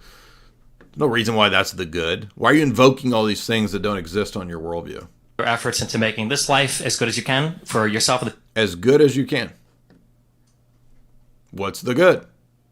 How could I shoot for making my life better as opposed to worse, which is a value judgment, better, worst, if there's no categories or benchmarks that are objective to know or to shoot for the good, the thing at the top of the category? People around you. If you want to fixate on like an afterlife or wonder what comes after, I think that's fine, but don't make too many sacrifices for like a guaranteed life here for a hypothetical, afterlife tomorrow. Out of curiosity, are you an atheist? Yeah, I would say so, yeah. What is nothing? That's a very challenging question. A lot of people I've talked to about it say that nothingness is black, right? But that's something, isn't it? Well, what is going on with this conversation? Admittedly, that is an odd question. Even, to be fair to Destiny, like if somebody were to ask me what is nothingness, that is kind of an odd question, because to say what is in this case of philosophy, a predicate of existence, right? We're talking about what type of existence does this have? But nothing is a genuine philosophical category that is not in the category of existing things. It doesn't possess existence. And then for this dude to say that, I've had a lot of my friends tell me it's black. Black is a color, or an absence of color. It is a thing. It's not non-being. So the challenge of the question is actually in the words that you use to ask the question betray like how complicated a question is. So for instance, when you say, what is it like to experience nothingness? Or what is a thing? Like what is nothingness? Well, the question presupposes a subject that can observe the nothingness. Wonder where you got that argument, Destiny. Let's see. I wonder who makes that argument. The presuppositional argument that there's consciousness or a self. Maybe we can see why Destiny didn't want to do a debate. I can start to see why. He heard some of the stuff from your boy right here, and he said, nah, I don't think I'm going to go there. And we did offer Destiny a debate some years back, and he said, I will only debate politics, because he knows I don't give a shit about politics. So I was like, no, I don't care about debating politics. But I hear Destiny basically saying things that you've heard me say. Ask what is something. You're saying, what is it like to observe something? Or what is it like? No, to ask what is something is not to ask what is it like to observe that thing. For somebody to observe something. But obviously, if there's nothing, there's not an observer there to observe it. So the question is a bit meaningless. I can't answer what it's. It's not a meaningless question. It's actually a classic issue in philosophy, and non-being is an integral part of a lot of classical philosophy. So the fact that it's not observable doesn't mean that it's meaningless. I mean, there's a lot of things that I don't observe. Abstract categories, logical laws are not observable by sense data or by, empirical observation, right? I don't look under a microscope and observe, the law of non-contradiction. So, but in Destiny's definition there, if it's not observed, then it's nonsensical. No. So Destiny has no clue what he's talking about philosophically. What? I said... Did you know the Bible says you're supposed to rip out your own eyes if you look at someone lust? So, it's like every text that exists in the ancient, medieval, modern world involves hyperbole and involves rhetorical statements. And everyone knows this. And so this chick literally thinks that hyperbole means that the Bible's refuted because Jesus says to rip out your eye. It actually doesn't say rip out your eyes, but whatever. Did you know I was a devoted atheist? Okay, Stephen Fry, eviscerate God. Come on, do it for me. I'd say bone cancer in children. All right, we've already heard this What's a million that about? times.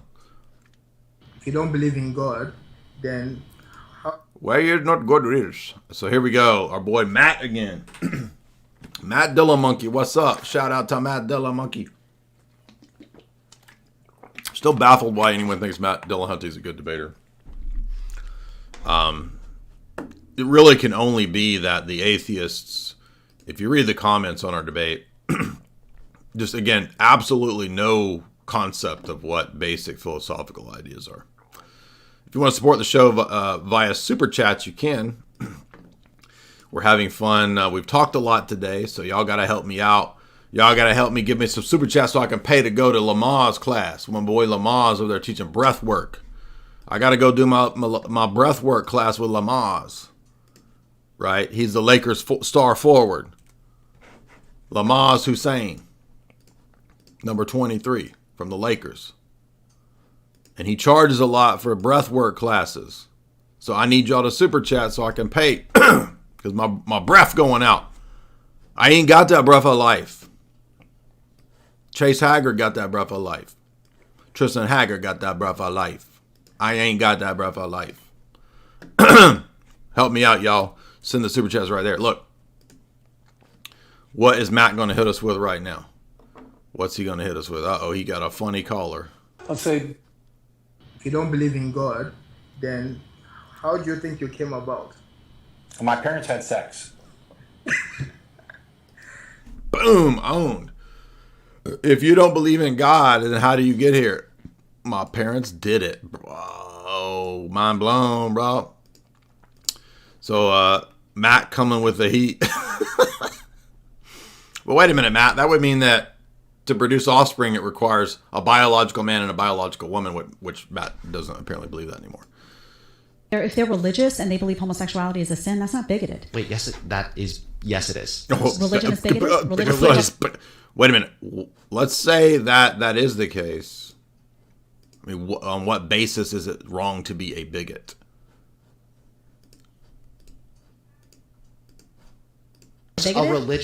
religious beliefs that homosexuality is a sin is absolutely bigoted. So, like all Catholics are bigoted? If you believe that homosexuality is a sin, that belief is bigoted. Well, I mean, I can't imagine this woman is going to do that well in this debate. So people who believe in the Bible, they're all bigoted? That's silly. I mean, listen, there are people who believe that. I mean, a lot of the population is religious and holds. I personally. So she's appealing to the masses, like, oh, but a lot of people believe it, so therefore, you want to say everybody's a bigot? Well, yeah, I mean, he's an atheist, so he's going to believe that all the religious people are bigoted. Sure. Fedora Avalone, is this Hunter Avalone? Isn't this dude that used to be a grifter conservative or whatever? Yes. Yikes. And is he legit sporting the fedora? Or is this old? Maybe that's old, right? Or that's just a fan-made channel or whatever. Least accepting of gay people. It's the white evangelicals. But U.S. Muslims. Again, U.S. though, Muslims are more accepting of gay people in this country. That's how they. They always love to like appeal to the Muslims, like the Muslims are our friends, and they really love us. Yeah, you're gonna find out how much the Muslims love you when when the West becomes majority Muslim. You're gonna find out all that love is coming for you, baby. That's how religious people feel about homosexuality. And that's wrong. That's incorrect. Well, it's not up to you to judge that, though. So notice how bad this woman's argument. That's how religious people feel. Woman alert. That's not a terrible argument, right? By the way, notice how this dude has to argue against women debaters. He got to clip women to have his owns. I mean, that's just the weakest shit imaginable, dude. Go debate somebody who actually has philosophical training, you squirmy worm.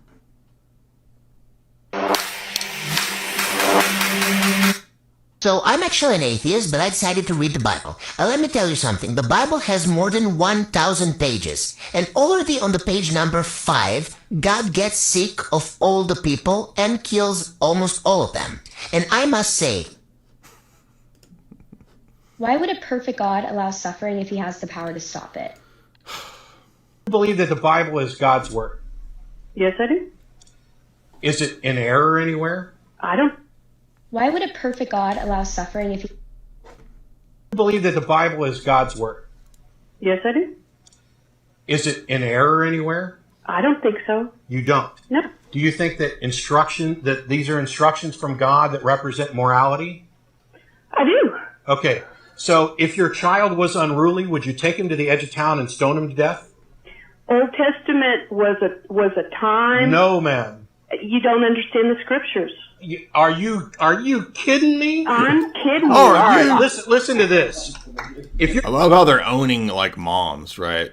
I mean, these atheists have resorted to like low hanging fruit of like owning the single moms on their debates. It's like, so wait a minute. So you owning on these single moms and posting your clips like they're owns, right? So the stoning in the Old Testament had to do with ritual purity for approaching the tabernacle, right? It's not like they just stoned anybody that did anything wrong. And even in Jewish law, if you go back to the traditional practice of Jewish law, these are, again, case laws and case studies that form a precedent. They don't become normative where you just stone everybody all the time. So they're cases that are exemplars of, for the case of the incorrigible child. This is not a person who just acted up. I mean, if it was an acting up, then every Israelite child would have been stoned. So this has to do with rejecting and opposing and flaunting the religious structure, which to do that would actually be disruptive to the social order.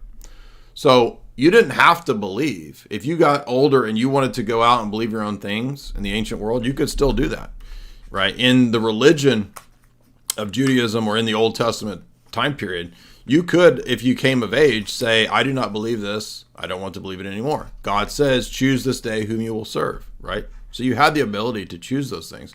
You didn't have that authority as a child to mount a coup in your household and set up a revolution against the existing order, the existing system, right? That's what's the key, the principle here, right? Because as God says to Samuel, rebellion is as the sin of witchcraft. Why is that? Because witchcraft is a rejection of the social order. It's a rejection of the patriarchal structure. And you can actually see this in the history. By the way, good news. In the history that we covered of feminism, for example, by the way, and I'm saying this because all these atheist goons, they're all a bunch of feminists and creeps, right? And what do we see in the magisterial history of revolutionary thought from James Billington, Fire in the Minds of Men? There's an entire chapter devoted to everything that you hear Rachel talking about, the role of women in upturning the social order. So that's why all these beta atheist men are feminists, is precisely because they're controlled by their baser passions. And so atheism is really as I think the elders accurately say, a spiritual delusion, more so than it is a rationalist type of position. So I think that, again, most of these people's arguments are just terrible, and they're oftentimes intentionally not dealing with the right way that Christians would answer these things, right? And it'd be like me going to the worst atheist, like T-Dump, right? And acting like, T-Dump is the representation of, atheist thinking. When you could go to, I don't know, atheist academics like Dr. Malpass or people like that who would be actual representatives of, I guess, academic atheism or something, right? But I will say that, a lot of the evangelical stuff is what really, it's like a big atheism factory. So I'm not excusing their atheism, but I am saying that I understand why, if you just thought Christianity was like Pope Francis's clown masses and, the strip mall, Pastor Randy Balls' church with a giant monster truck rally going on during the sermon. I mean, who would want to believe that? But this is the other point I was trying to get to. So it turns out, speaking of the feminist attitudes of most of the atheists, guess what is back in print? I didn't even realize this. What a fortuitous providential thing. So as you guys know, we've been covering Dr. John Coleman's books, we did the talk on Tavistock a few months back, and then we did the talk on Committee of 300 and the history of British intelligence and all that, right? And wow, I mean, he was so spot on. He got a couple things wrong in terms of he thought a lot of this would be in place by 2000, 2010, which some of it was, but not as much as he thought. But pretty much everything else in Committee of 300 is it's spot on. We got to be honest. Now that we're in 2023, at least 60, 70% of the stuff he talks about has already come to pass. So, again, I've been studying this stuff, the geopolitical sphere, for at least 20 years or more. So we're going to have to say John Coleman was pretty much spot on. Now, turns out he's got other books, which were out of print for forever. Guess what? Boom, baby, back in print. I'm super eager to read this. Can't wait to read, back in print, Dr. Coleman's Socialist Dictatorship, which is back in print. So happy. So yes, so if you're interested, you can go get your copy of this. Guess what else is back in print? This classic, baby. Tavistock by Dr. John Coleman, back in print. Amazing. That's amazing. So looking forward to that. Anyway, so flipping through this, guess what else Dr. John Coleman did a whole expose on? Socialism and feminism. Boom, baby. Key to this in Dr. John Coleman's classic, forever out of print text is the role of feminism in social revolutions and the connection to atheism. So I'm reading this and I'm like, hey, wait a minute. This is all, guess who he's talking about? The Fabians. So, bro, we're on to it, man. We are on, we know what's going on. We are just on to it. Because this book came out in the 90s, just like Committee of 300 did. And first thing he starts talking about is Fabian socialism. Fabian socialism. So, again, I think we're on to something. That's what I'm trying to say. And that all lines up with the excellent Johann Ratu book. Super well researched and documented. Now, why are we talking about this when I thought we were talking about all this atheist stuff? Because, and I know that correlation is not causation, but I don't think it's accidental that in all of those revolutions of the 1700s, fire in the minds of men, revolutions, and no, for the people asking me, I've not forgotten about the part 2 to the dialectical materialism. It's just that I'm trying to get through more of this before we do the part 2, because this is a very dense, fat, historical, ideological history book. History of ideas. So, feminism is not just a correlation causation thing. No, there's a direct connect between the rise of atheism in the 1700s, those movements, and the promotion of feminism as a corollary to that materialist atheist explosion. And not only do mainline historians and scholars like James Billington say this, even our people in our sphere, like Dr. John Coleman, have written on this. I didn't even know he wrote on this until I got this out of print book. And guess who he talks about right away? Alexandra Kollontai. Everything that Rachel talks about, backed up in Dr. Coleman's newly reprinted book. And why did I say all that? Because you have to understand these people's worldviews are not disconnected from all of this other stuff. They might like it to be, but Matt's dunking on the moms in the momosphere, moms on the net, is just part and parcel with the overall weakness of all of this. That ironically, although you might say, and I would agree that a lot of modern Christianity is feminized, the atheists are more feminized than everyone else because they're historically bound up with feminism.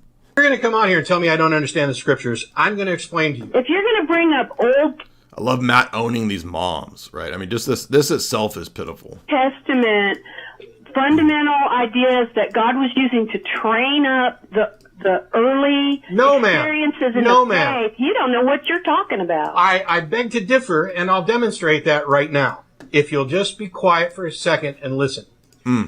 God in the Bible says that he's unchanging. He's eternal. He's the same now, today, yesterday, today, and tomorrow. So if something was morally correct in the Old Testament, for example, to stone your unruly children, then it should be morally correct forever. The same is true for slavery, punishing homosexuals, not eating shellfish, etc. When Jesus So there's different types of laws, and there's nothing that mandates that God must expect at every stage in history the exact same criteria.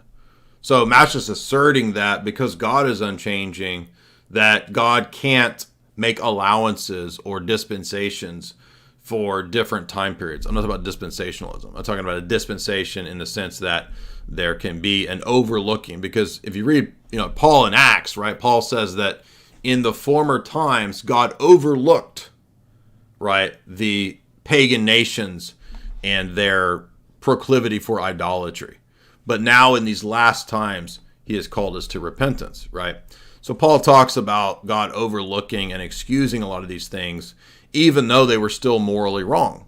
So the very thing that Matt's complaining about actually is addressed where Paul says in Acts that it was morally wrong for, ancient Babylon to be worshiping the gods or whatever. But God still, in our theology, via the harrowing of Hades, gives those people that chance. They still have the chance to hear the gospel. They still have what Paul calls the excuse. I'm not saying they're all saved, but I'm saying that Paul says God overlooked those times.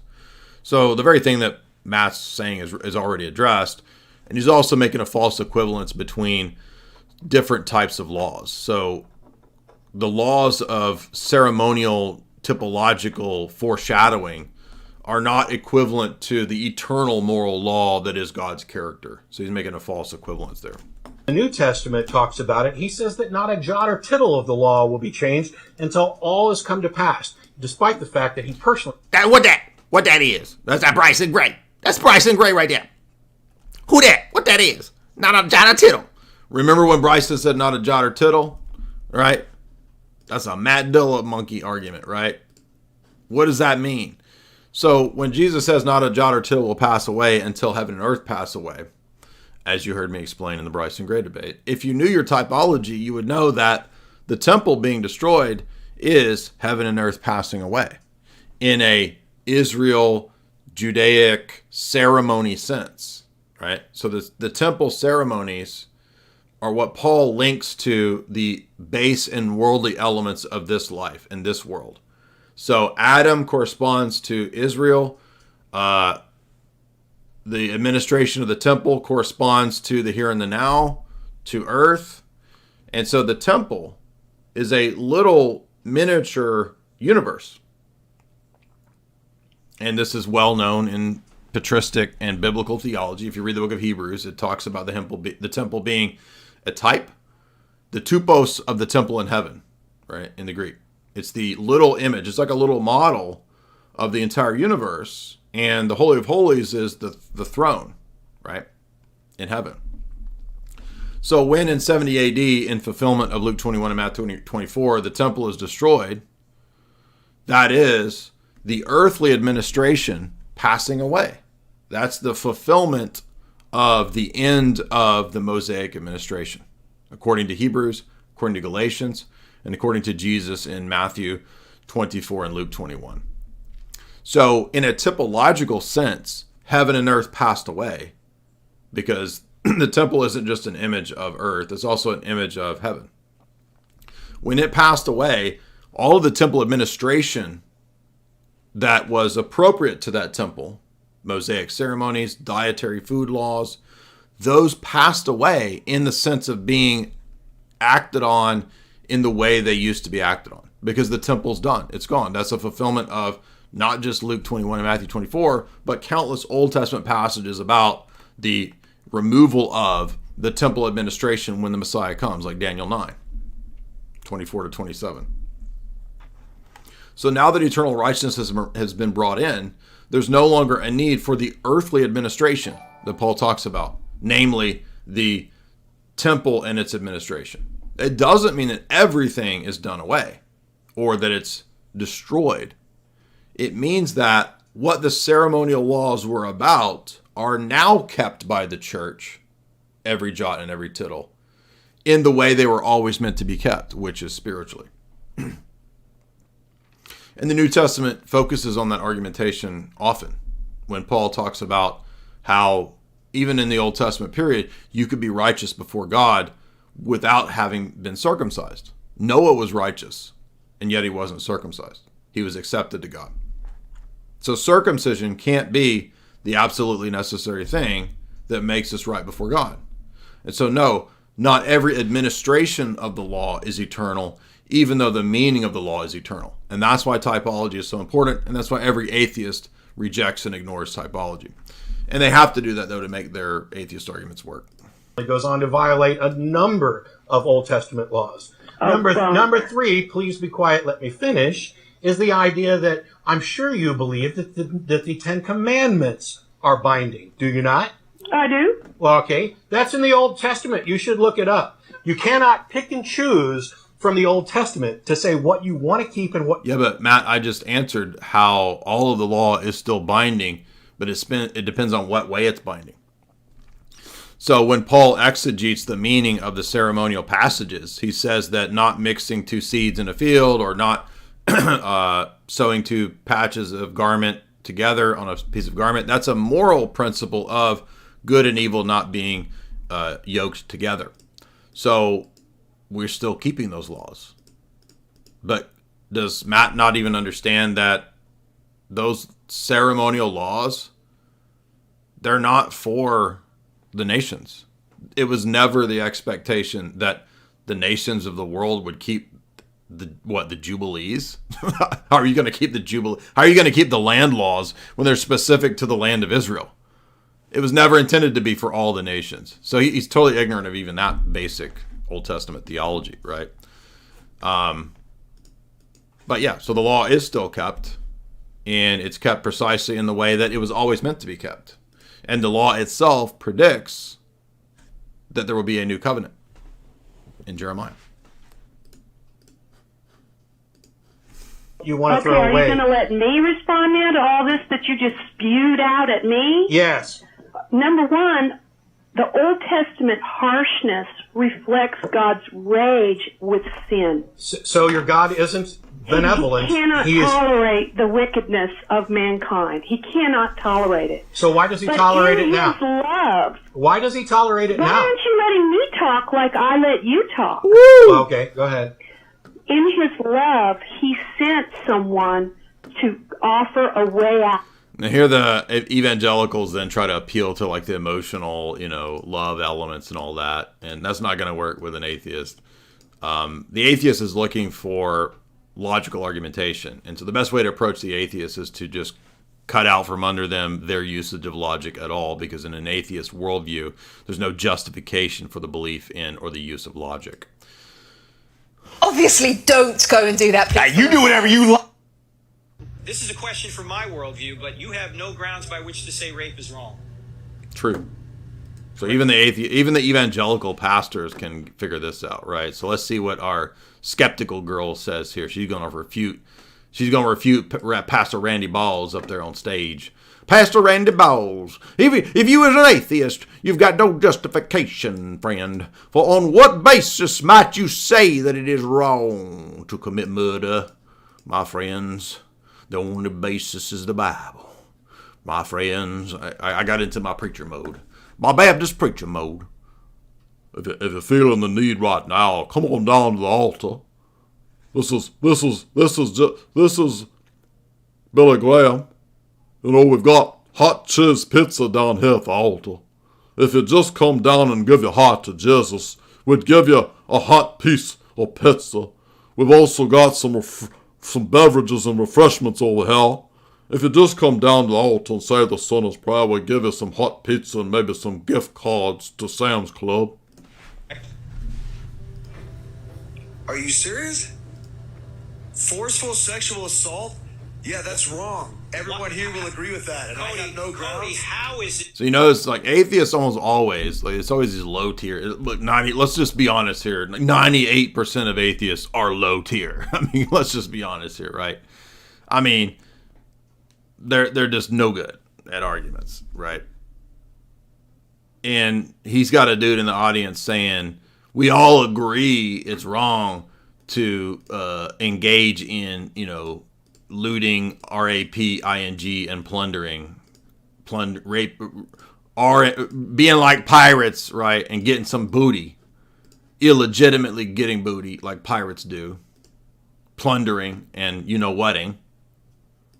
And then this atheist says, we can all agree it's wrong. That's a fallacy. So appealing to the masses fallacy. Obviously, don't. Dang it. This is a question from my worldview, but you have no grounds by which to say rape is I wrong. want to see what Skeptical Girl says. She's going to blow our minds. She's going to blow our minds. There's no God. Is it just your opinion? No, it's everyone in this room's opinion. So majority raise your hand in this room if you want to get raped. Oh, bomb. This is a friendly reminder that the only time that rape is frowned upon in the Bible is when you are harming or devaluing another man's property. Oh, sass. No. The New Testament in many places would condemn this type of an action. So it's totally false. It's not true. I mean, the New Testament gives a very clear ethic that would oppose this. And even in the Old Testament, there are harsh penalties for this. And it has nothing to do with only people being property. So it's just not true. Because women were seen as property in the Bible to men. So the only time it was wrong was when a man was harming another man's property. That's not true. Not because they were harming the woman. And that is true. Because to do this harms the woman's ability to be a mate and to be a mother. And there are strict penalties in the Old Testament for this action. So again, totally not true. Atheists will call us crazy for believing in God. But what do they believe in? They believe in nothing created everything. That's a scientific impossibility. We believe we were molded by our Creator. Hey, do you want to go to church with me this Sunday? Oh, How you can justify wanting to take something away that gives meaning to 95% of the American people and replace it with something that gives meaning to just 5% of the American people. Again, terrible arguments. Oh my gosh. Whether it's evangelicals or whether it's the atheists, I mean, they're a fitting crew, right? They actually go well together, the evangelicals and the atheists, because as Nietzsche said, they're kind of the same, aren't they? I mean, they're both pretty low tier. I mean, Nietzsche makes just as much fun of like goofy Christians as he does of atheists. Maybe more so he makes fun of the Christians, but I mean, Nietzsche makes fun of the pale atheists and their evangelical crusade to convince people of something that for them shouldn't matter. I mean, who cares whether people believe? If there's no God, who gives a damn? Who gives a crap what everyone else believes? It doesn't matter, right? Why do you feel the need to convince people of something that, you know, it doesn't matter either way? Whether a person believes in God or not doesn't matter. Well, it matters because it's not true. Oh, wait a minute. True? Oh, here we go again. Appealing to things that are ethical, epistemic, and even metaphysical, which you don't have a basis to believe in. So this horrible evangelical argument asking the question, why would you take away the belief in God because it gives 95% of the population meaning? And therefore, but that, again, that has nothing to do with whether it's true or false. So I'm probably going to agree with Hitchens here, that Hitchens' argument is probably going to be better than this stupid evangelical argument. Wanting to take something away that gives meaning to 95% of the American people and replace it with something that gives meaning to just 5% of the American people. Well, what an incredibly stupid question. I agree. I mean, that's where I thought he would go, and that's probably where he's going. First, I've said repeatedly that this stuff cannot be taken away from people. It is their favorite toy, and it will remain so, as Freud said, as long as we're afraid of death. Second, I hope I've made it clear that I'm perfectly happy for people to have these toys and to play with them at home and hug them to themselves and so on and share them with other people who come around and play with the toys. So that's absolutely fine. They are not to make me play with these toys. I will not play with the toys. Don't bring the toys to my house. Don't say my children must play with these toys. Enough with clerical and religious bullying and intimidation. So, clerical and religious bullying and intimidation. What fantasy world is he living in where his goblin nation of England, totally atheistic, is bullying and intimidating the poor atheists in England and in the atheist West? I mean, totally divorced from reality. But then we've got him saying that don't do these things to me. I'm free. I'm an individual. I have my rights. And how dare you, blah, blah, blah, blah, blah, blah, blah. But wait a minute. What are we doing when we appeal to personal freedom, liberty, free will, reasoning? It's bad to infringe upon my rights. Uh-oh. We're in the domain of ethics, metaphysics, and values again, which don't have a logical epistemic basis in atheistic worldviews. There's no justification. And when I say there's no justification, every low IQ atheist thinks that means the colloquial idea, what? You have no justification for this. You have no right. That's what they think justification in a colloquial sense of like, you have no right to do this to people. Why would you take away their toys? Rights. No. We're talking about epistemic justification, very specific thing in philosophy, where we have to give an account for justified true belief. We have to give an account for how it's consistent in your worldview to believe in those things, right? This is what David Hume, their luminary, says. We love David Hume over here. We love David Hume because he's a consistent skeptic. And by the way, is he I don't even know. Is he a determinist?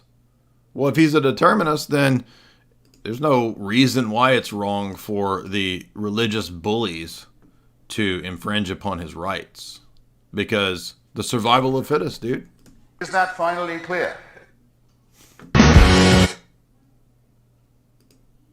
What was the moment that made you into an atheist? I love Jesus. I love the idea of, I love the idea of Jesus because he was like a superhero.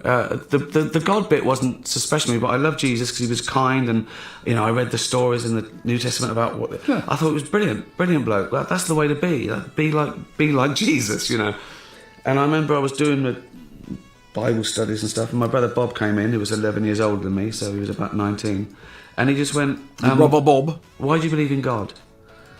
And my mum... But was it Bobby 9? Was he channeling Bobby 9? And went, Bob. And I knew. She was trying to shut him up. And and that was all that happened. And I thought about it. I thought, oh no, of course there isn't. Of course there isn't. And I was always into science and nature. Yeah, it doesn't make sense, does it? Doesn't make sense. And So wait a minute. He's 11 and his brother said, why do you believe in God? And that was... What was the moment that made you into an atheist? Why do you believe in God? And my mum went, Bob. And I knew. She was trying to shut him up. And and that was all that happened. And I thought about it. I thought, oh no, of course there isn't. So I'm confused as to how this is any kind of an argument or any kind of a basis for... I mean, again, like, I'd like to hear some good arguments. And you notice that you almost never hear actual arguments. Most of the atheist motivation is emotive. It's an emotional appeal. It's fallacies of various types and flavors, which we've covered many, many times. And I mean, that pretty much covers, and it's psychological reporting, right? Emotional appeals, which is fallacy, all the other fallacies. And then it's like psychological reports of how beliefs arise. But those aren't arguments. A psychological report is you telling me, reporting to me about your inner state, your mental state. Not an argument. Nothing to do with how something is true or false. How beliefs arise also has nothing to do with whether it's true or false. I might have a dream where I obtain true beliefs from the dream. The origin of the belief, then, does not make... I mean, I wouldn't say that dreams make things true, right? So you see that the origin of a belief is a different question. It doesn't have anything to do with whether it's true or false. I mean, this is like basic philosophical categories and ideas. This is, again, basic philosophy. It would really help a lot of people if they took basic philosophy. And, when it comes to like a Dr. Ozzy or whatever his name is, Oppie and Malpass or whatever, I mean, I can at least understand, I can appreciate that they at least understand argumentation, right? I don't agree with their conclusions, but, I mean, I guess I'm just saying that the worst of the evangelicals equals the atheist. I mean, they all just have like the same level of worst, right? You see what I'm saying? So the question was, why don't you believe in God? And then he says, well, my little brother asked me one day, why do you believe in God? And mommy told him to hush. So I knew at that moment there was no God. What? It's just... And he's like, and I was 11 and I was all into science. I mean, but you just said you believed the Bible because you thought it was really cool stories. But you were already really into science at 11. I mean, it's just weird. Of course there isn't. And I was always into science and nature. Yeah, it doesn't make sense, does it? Doesn't make sense. And why doesn't it make sense? Why doesn't it make sense? I understand why. At the time it seems like a good lie. To a working class mum, Jesus is an unpaid babysitter. If I'm not watching you, someone is. They do it for good reason. I think, and religion's greatest trick wasn't making people believe there was a God. It was telling you shouldn't ever ridicule the idea that it was sacred to question this dogma, and of course it's not. What was the moment that made you into it? So this is another mistake, which is that people will say that because something is used in a certain way, that it's therefore false. Or in other words, because there's a type of psychological explanation for where those beliefs come from. So his argument in summation was, oh, you know, moms are just basically kind of tricking the kids by using the Jesus lie so that they will police themselves and Jesus will be the babysitter when she's not looking. So it's a useful tool. But that's a fallacy because, again, it's like it's a form of the genetic fallacy. The origin of the argument or the origin of something is not equivalent to it being true or false. And you'll notice they do this all the time where they basically equate, if I can figure out the origin of something, then it's therefore false, right? Now, it may be false, right? But it's false on the basis of it being objectively true or false, right? Not on the basis of its origin. And hence the genetic fallacy. Become a Christian if Christianity was proven to be 100% true? 100% no. Counter question. If you found out a different religion was proven to be 100% true and not Christianity, would you convert? So I made this video about 30 years ago, and I just happened to see 30 this years response. ago? I thought... Bro, you look like you're about 15. How are you going to make a video 30 years ago? What an interesting question. So, here you go. Firstly, asking this question is so important and interesting. If you watch my full video, I actually go on to explain that most atheists say no. That even if Christianity was Sorry, true, bro, I'm not interested in this video. Hello, Christ. I'm about to sin again, mostly because I think your rules are bullshit. I'm not... Cringe. Give me just one. What's worse than an evangelical rapper? Not much.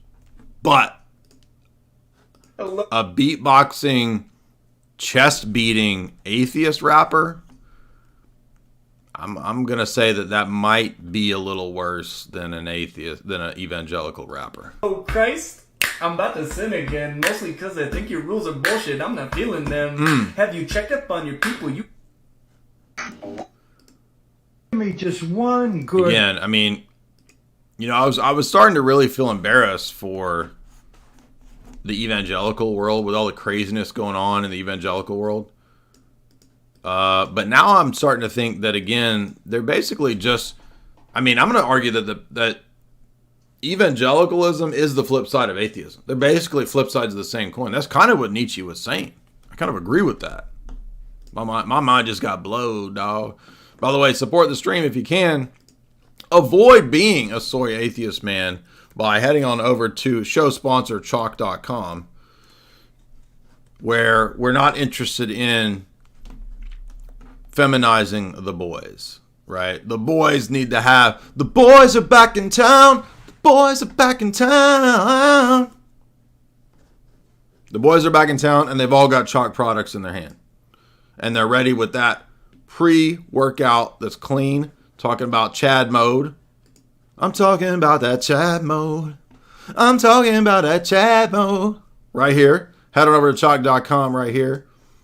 Put in the promo code J50 to get 50% off. There's a Chad mode in your mailbox, right? Right? There's a Chad mode in this audience. We all in Chad mode in this audience. We don't want none of that soy atheism, none of that soy evangelicalism. Get on out of here. We got straight up Chad mode. Head on over to chalk.com. Use the promo code J50 to get 50% off that awesome Chad stuff over there. And again, got to tell you about my favorite. My favorite is the male vitality stack. I'm talking about the Tomcat Elite that's proven to boost testosterone. Right there. See that? Tomcat 100. Pure ingredients. Better than organic. Head on over to chalk.com. Use the promo code J50 to get 50% off. Or alternate promo code for a little better discount. J53Life for recurring subscriptions. And yes, over at chalk.com, you can set up recurring subscriptions using the promo code J53Life. That's J53LIFE. All right. Have we had enough of the... I feel like we're maxing out. We're atheist maxing. Are we maxed out on the atheists? I'm kind of like, ugh. My head is spinning from these fallacies. And again, not every... I mean, there's a couple atheists out there that actually do arguments. But I mean, just being honest here, it ain't the people. It ain't these people. It ain't this dude. Honestly, Frank. 31,000 followers. What's he over here talking about?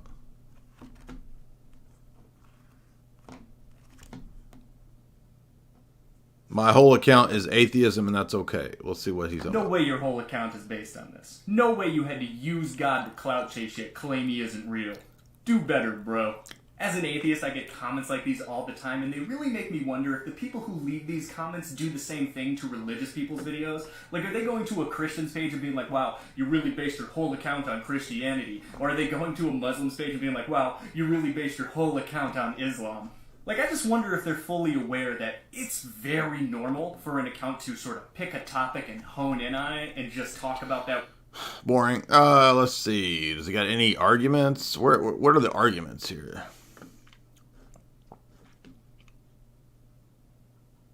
It's almost like all of this stuff kind of came and went in terms of popularity with the 2000s, right? With the new atheists. And it's like there's this new generation of 18 to 22-year-old idiots on TikTok that are rediscovering this phase that we've already come and gone through of internet atheism. And they're not even, I don't know. I'm sort of at a loss for words to try to, I mean, for me, if, you know, I've been in a situation of like debating this kind of atheist stuff for over, I don't know, since I was 19, 20. First started getting into apologetics at age 20. So that means how many years of interacting with atheist type arguments? 25 years. 25 years. I think. I don't even remember how old I am, but something like that. I literally always forget how old I am, but at least 25 years of dealing with these like low tier arguments. And it's just kind of surprising to me that people put a lot of hope and faith and trust in these low tier arguments. Does that make sense? It's sort of like if I was an atheist, here's what I'm trying to say. I would want to know the best arguments for theism rather than just relying on the low tier stuff. Does that make sense? That's what I'm trying to get at here. And what everyone seems to do is fixate on and resonate with the easiest, laziest, low tier stuff. That's what I'm getting at.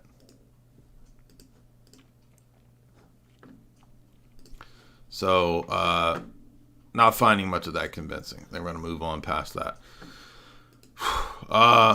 Look, we need to be starseeds. Let's get back to Gaia, baby, right? I mean, this is our favorite bro over here that's talking about Earth. Remember him talking about Earth? This is our New Age bro. And he's got some New Age wisdom to help heal us from all the atheist trauma that we just went through.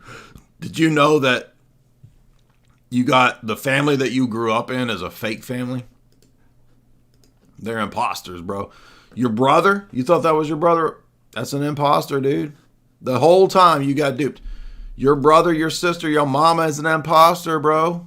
Because turns out this true family that you got are the other star seeds sprinkled across the country like some deity was sprinkling dandruff. Y'all seen my dandruff skit, right? It's like that. It's like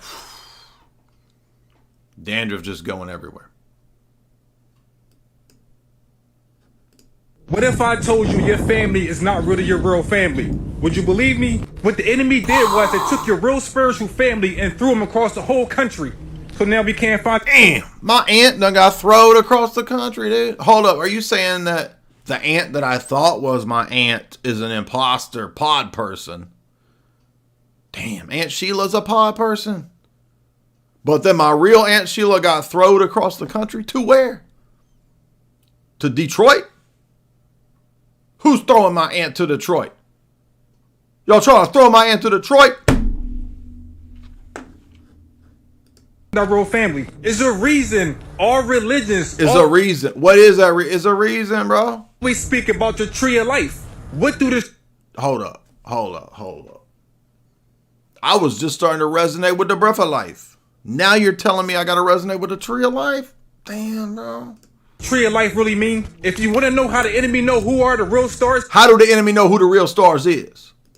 Because I got fake family and my real star family got throwed. My star family got throwed. I'm about to get blowed. Pastor Dutchy on the left side. All my enemies try to duck and hide. Hey, yo, hold up. Because my Aunt Sheila got throwed. I'm about to grow an afro. Because my Aunt Sheila got throwed to Detroit. Doritos to the point. Breath of life. Tree of life. All right, I lost it there. I was trying to freestyle, but I lost it. See who are the real spiritual people? They use our placenta. Mothers, please take your placenta home with you. This is the tree of life. Wait, who uses who? Wait, hold up. I'm still grappling with my Aunt Sheila getting thrown to Detroit. What do you mean now I gotta try to figure out.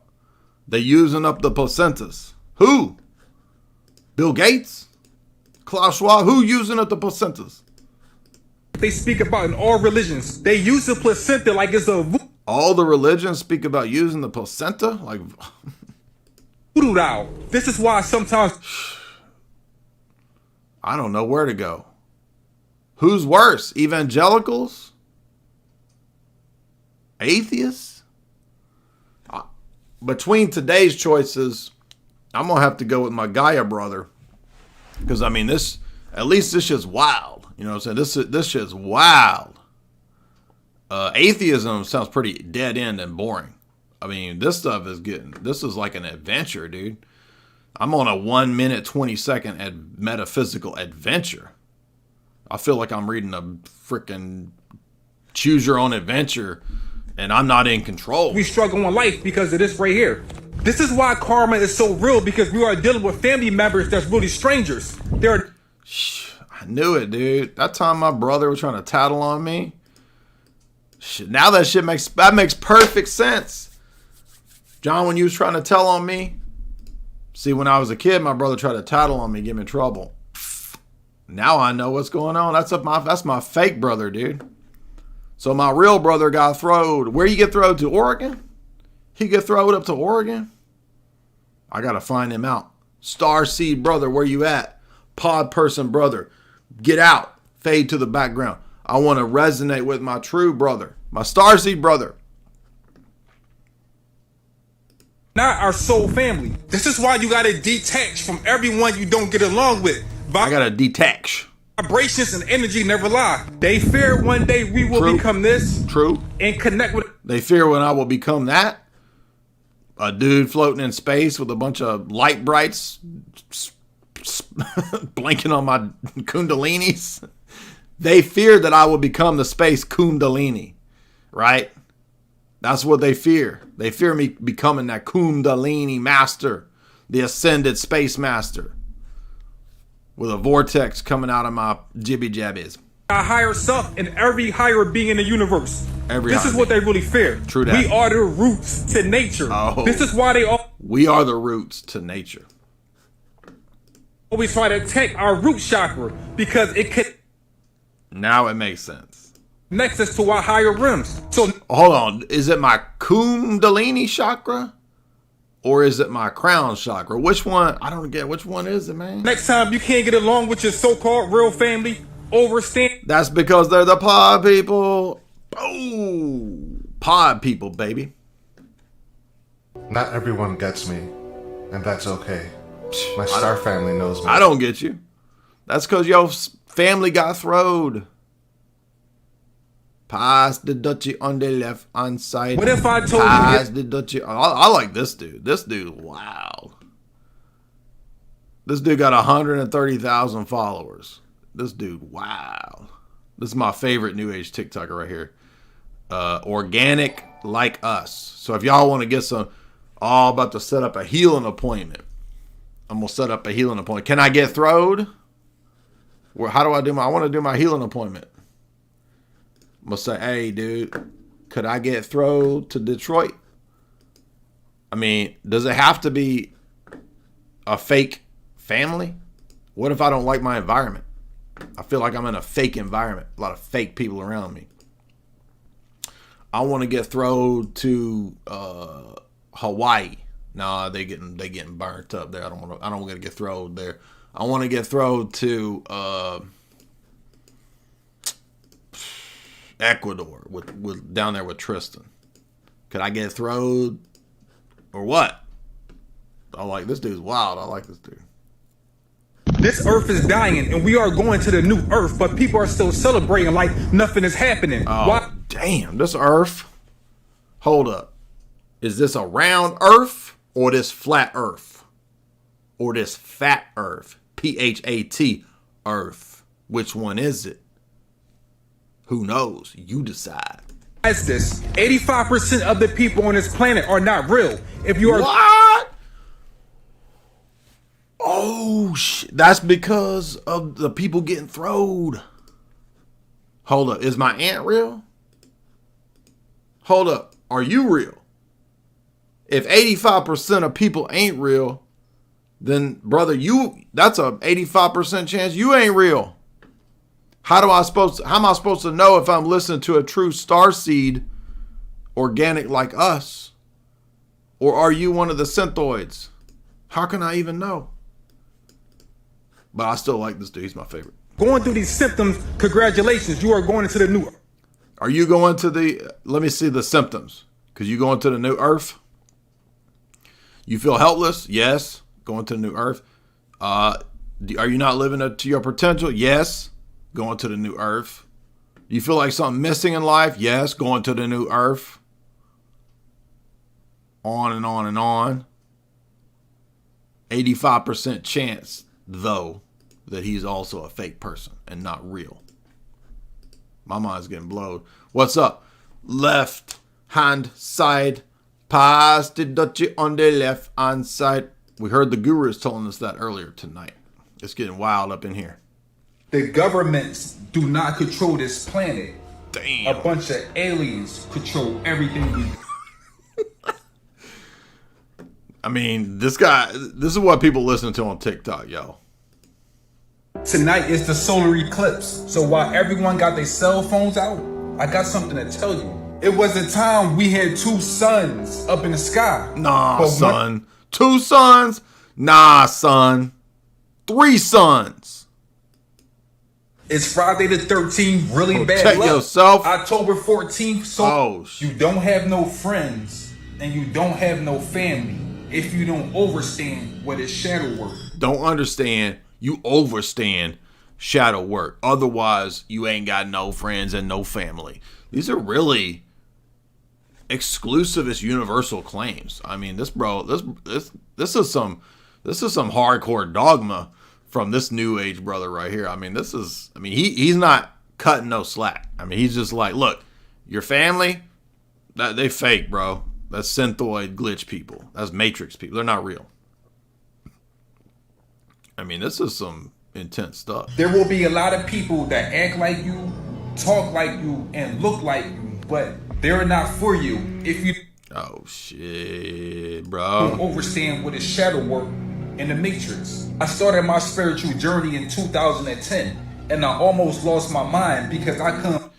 Bro, I'm starting to think you might have. I'm not being mean here. I'm saying I think you did, dog. Believe what was happening to us. So I wrote it down in my ebook. Spirituality. He wrote it in an ebook. Is just not is it earth or earth in the ebook? I want to know now. About positive energy, because you have positive spirits and you have negative spirits. So when you open your third eye, you're going to need some kind of guidance. Shadows of the Matrix is not a regular ebook. It is a step-by-step guide to help you on your spiritual journey. It'll teach you what to do and what not to do, and that's important. On my spiritual journey, will it teach me how to get thrown to Detroit? Realize why they put all the don't have no friends. That's heavy stuff right there. Hold up. I gotta absorb that. I gotta absorb that. Right? You get a lot of truth about getting thrown to Detroit. You got a lot of truth about Earth and the new Earth and Nerf, the Nerf Earth. That means I got to hold up and absorb. Can y'all absorb that with me? Hold up. We got to get the evil spirits out of here. He said I got a lot of evil spirits in me. You all have many spirits inside you, including a lot of evil spirits. So if we're going to do some shadow work. By the way, I don't do no shadow work. I do shadow twerk. I'm all about that shadow twerk. If you would hit like and share. I thought we were going to get to the ghosts and the aliens. We can't get to all that. Pass the Dutchie on the alien ship. Pass the Dutchie on the alien ship. There's a rainbow around the flat earth. So is there a new moon? Are we just getting a new earth? Or do we get a new moon too? Do we get a new Pluto? Could I get thrown to Pluto? Could my aunt get thrown to Titan? I mean, why are we only getting thrown across the country? Why ain't we getting thrown back in time? Getting thrown to the future? You getting thrown or you getting blowed? Pass the Dutchie on the left hand path. That's what Sadhguru taught us earlier. We got high IQ jokes right here. What's flowing tonight? It's that high IQ jokes. Right, we got like 85%. 85% of the audience don't even get the jokes because 85% of the audience ain't real. I just hit y'all with some mind-blowing stuff right there. Literally 85% of these jokes flying over the heads of the slow boys in my audience because 85% of y'all are synthoid people. Y'all ever watch G.I. Joe? Remember the synthoids? That episode scared me when I was a kid. Why did it scare me? Because I had a premonition that as I got older, I would learn the truth that 85% of people are synthoid people. And my starseed family got throwed.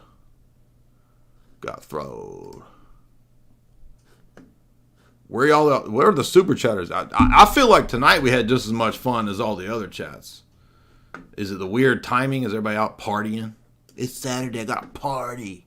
I could go party. I could go to the club. I could go to the club. Get drunk at the club. No, you need to be over here watching this and super chatting. You know, you passing the Dutchie at the club. Looking at booger wolves in the club. Trying to take a booger wolf home. Put those booger wolves down. I'm going to take those booger wolves home. Put that nasty Red Bull, Jägermeister, whatever the hell that nasty drink is down. Put that down. Put that down. Get over here. Because you might be one of the fake people. If I was you and I was fake, which is probably who you are, I would want to know. And I could guarantee that probably most of y'all, 85% are fake. Go watch the G.I. Joe Synthoid episode. And you'll understand what me and my Earth brother are talking about. I wonder if it's on Synthoid Conspiracy. Yeah, dude. Look at that. G.I. Joe even titled it Conspiracy for you. That's what I'm talking about. You want to know what's really going on. You got to go watch your G.I. Joe episodes. By the way, it's a 2-parter, I think. Look at that. Welcome to the Flower Kingdom. All right. Let me get this. Because everybody wants to know, what was the G.I. Joe episode that scared you when you were a kid? Well, there was 2 of them. One of them was one of them was this one, the Synthoid episode. And the other one that scared me was the one where Serpentor comes from like the reptile dimension. That scared me. So I think that's the movie.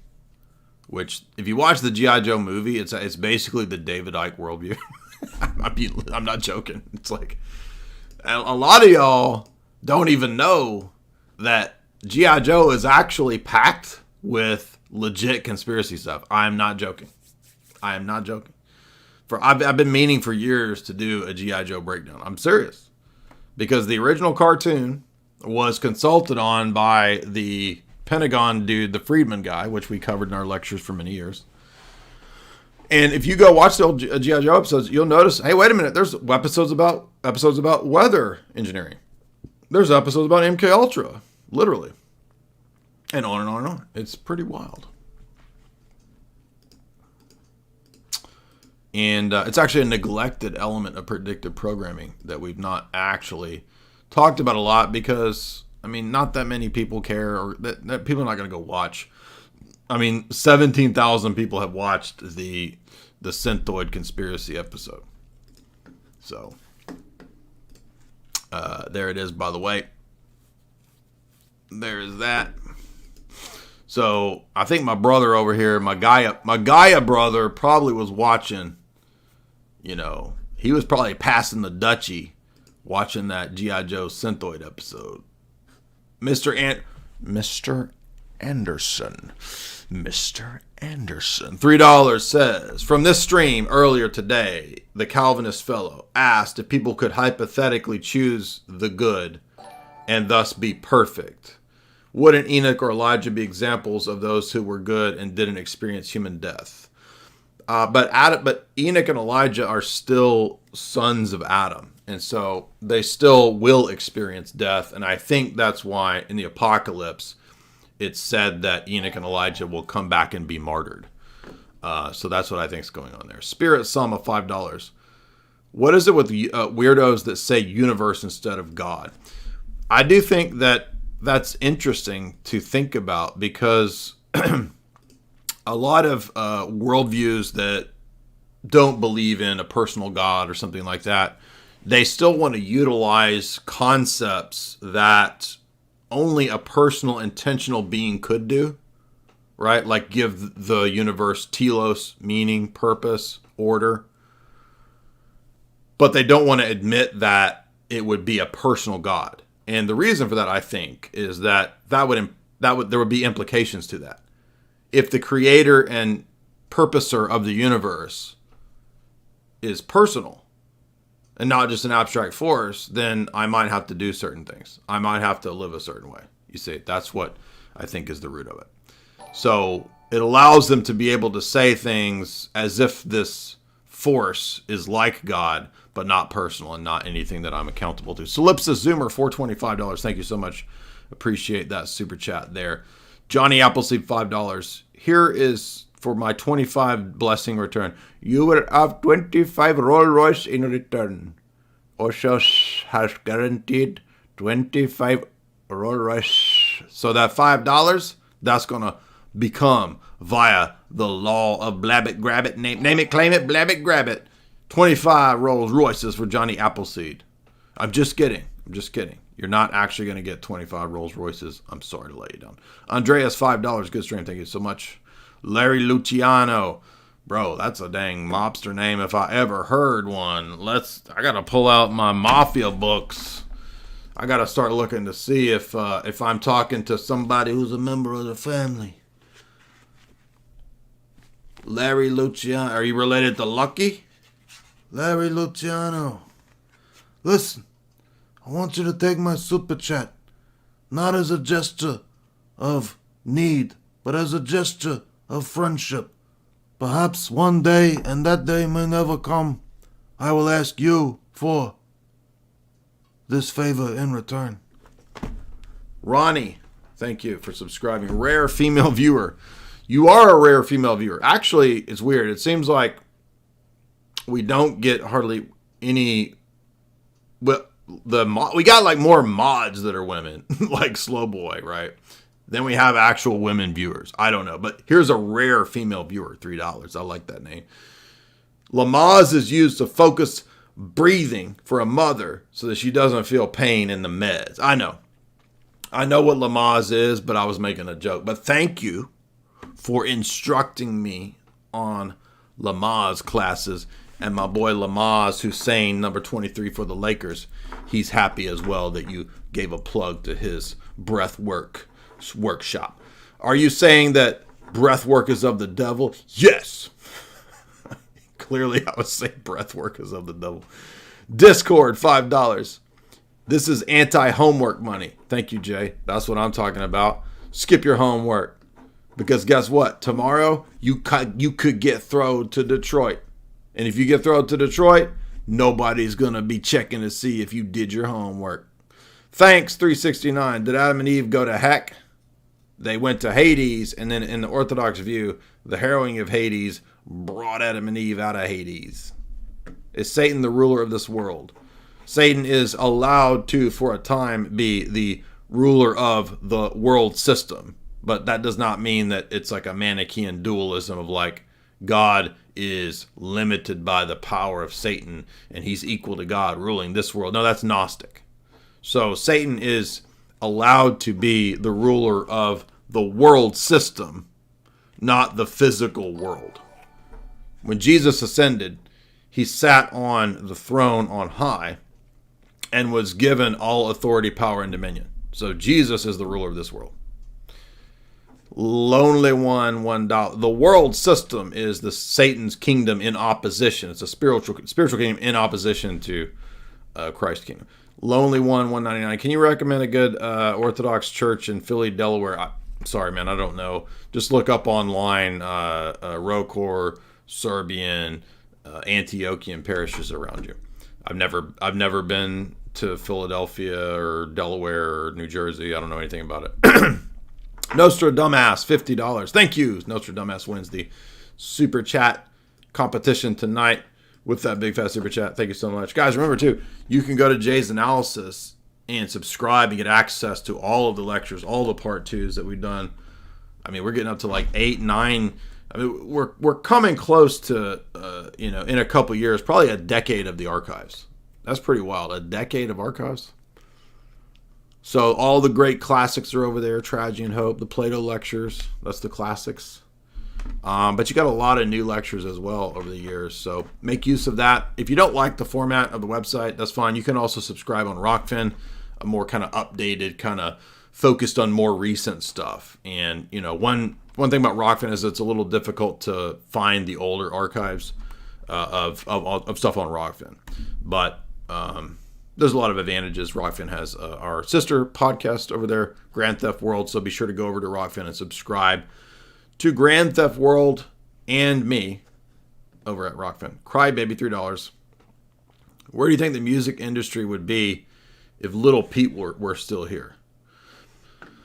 I have no idea. But I might have bigger contacts because I got to be, friendly with and chat with Wiccaphase. And Wiccaphase got to do, pretty big song with Lil Peep, which is, Absolute in Doubt.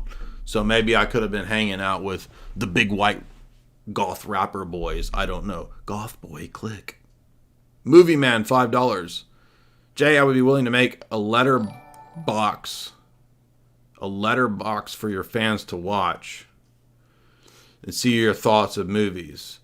Do you mean like? Are you talking about these picture, like the frame around me that's the palm trees? You mean like a box that would overlay here so that I could put the movies up here when we watch the movies? Yeah, if you want to send me that, just send it to my Gmail. I assume that's what you mean, but I apologize. I don't even really know what you mean by a public letterbox.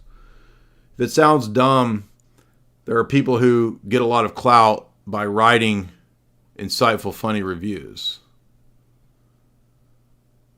Well, that's what my books are. So what I just don't know what you mean, Movie Man, but I like the name. I like what you're going with there. I just don't really understand what you mean by the letterbox or whatever. Letterbox is a website. It's a website. So let's see what's the.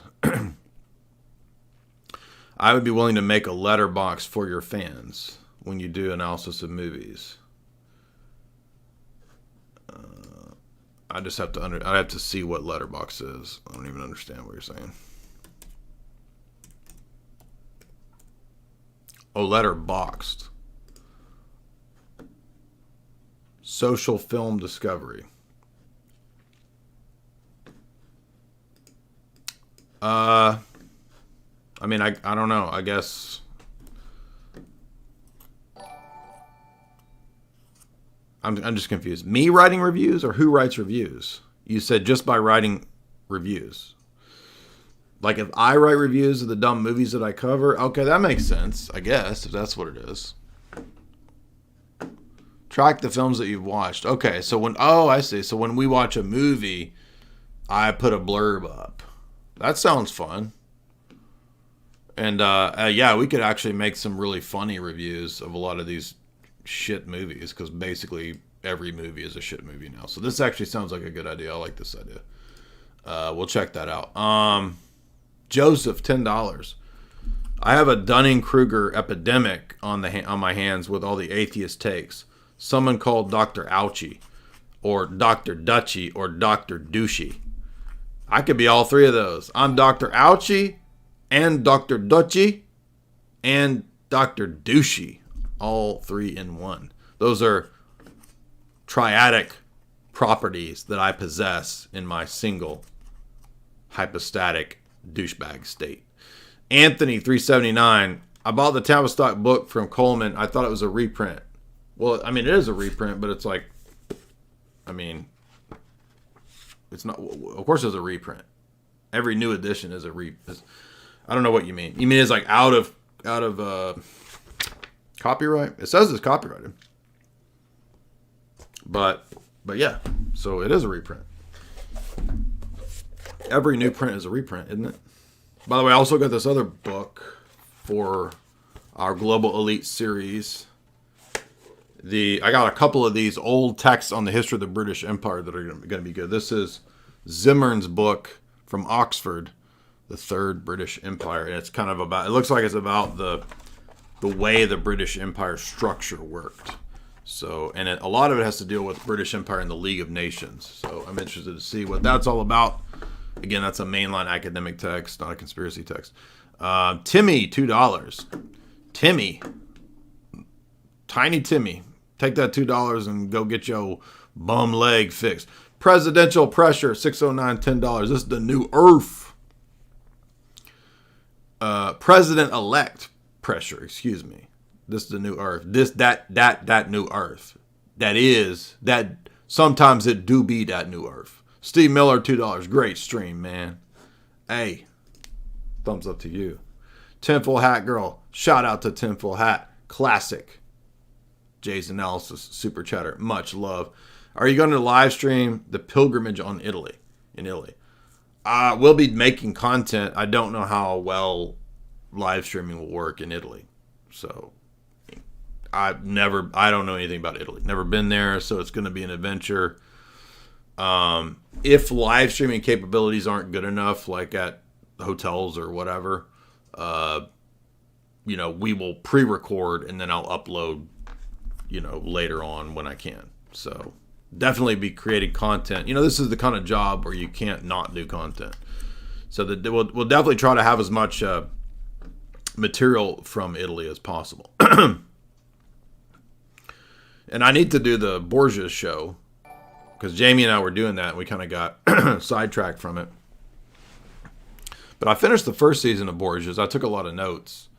And I've got my Renaissance history books over there that I'm looking forward to reading. So probably we'll use that big fat Renaissance book that I've got over there when we cover some of the Italy trip.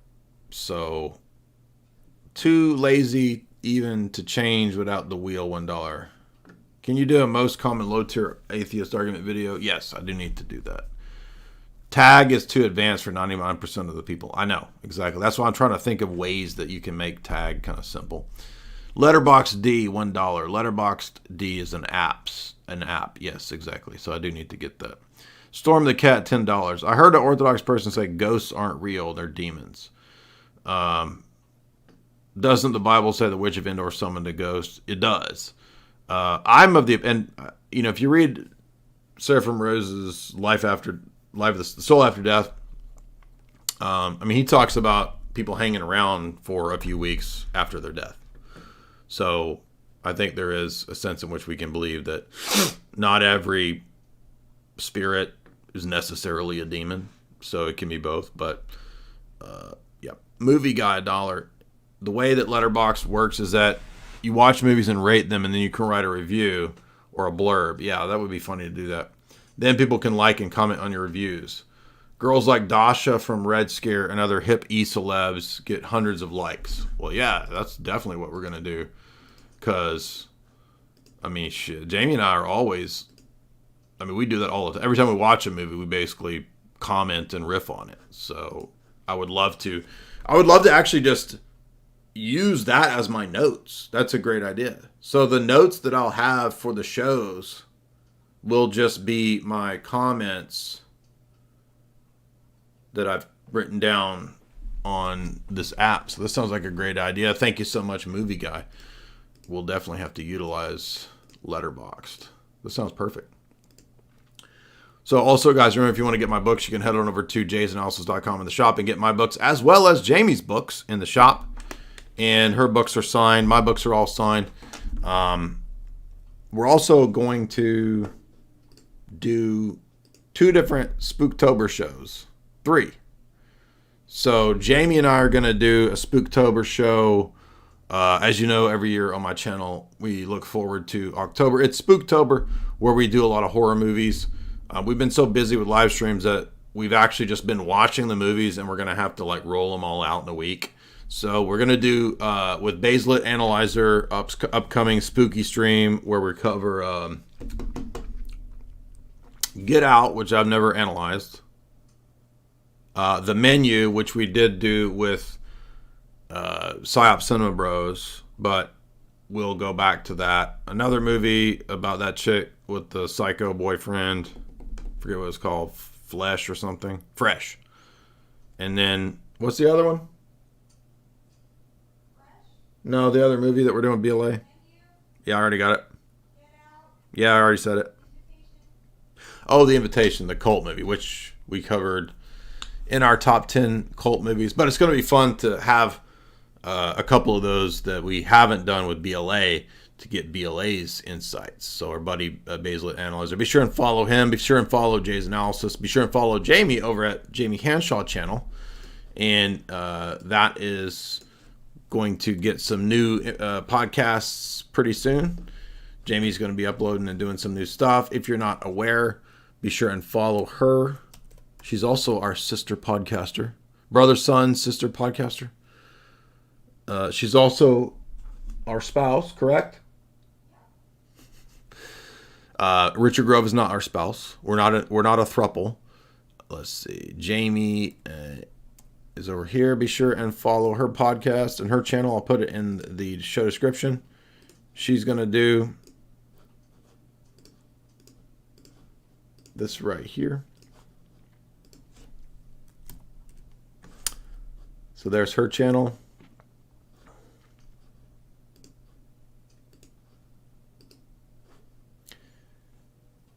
Thank you guys. Yeah, we've had a lot of fun tonight. A lot of joking around. I'll have to fix the title because we didn't talk about ghosts or cryptids or UFOs at all. We just focused. We had a lot of fun though with our atheists and our gurus. Gurus and atheists. That's a good contrast there tonight. Be sure to go watch if you enjoyed tonight's stream, go watch the TikTok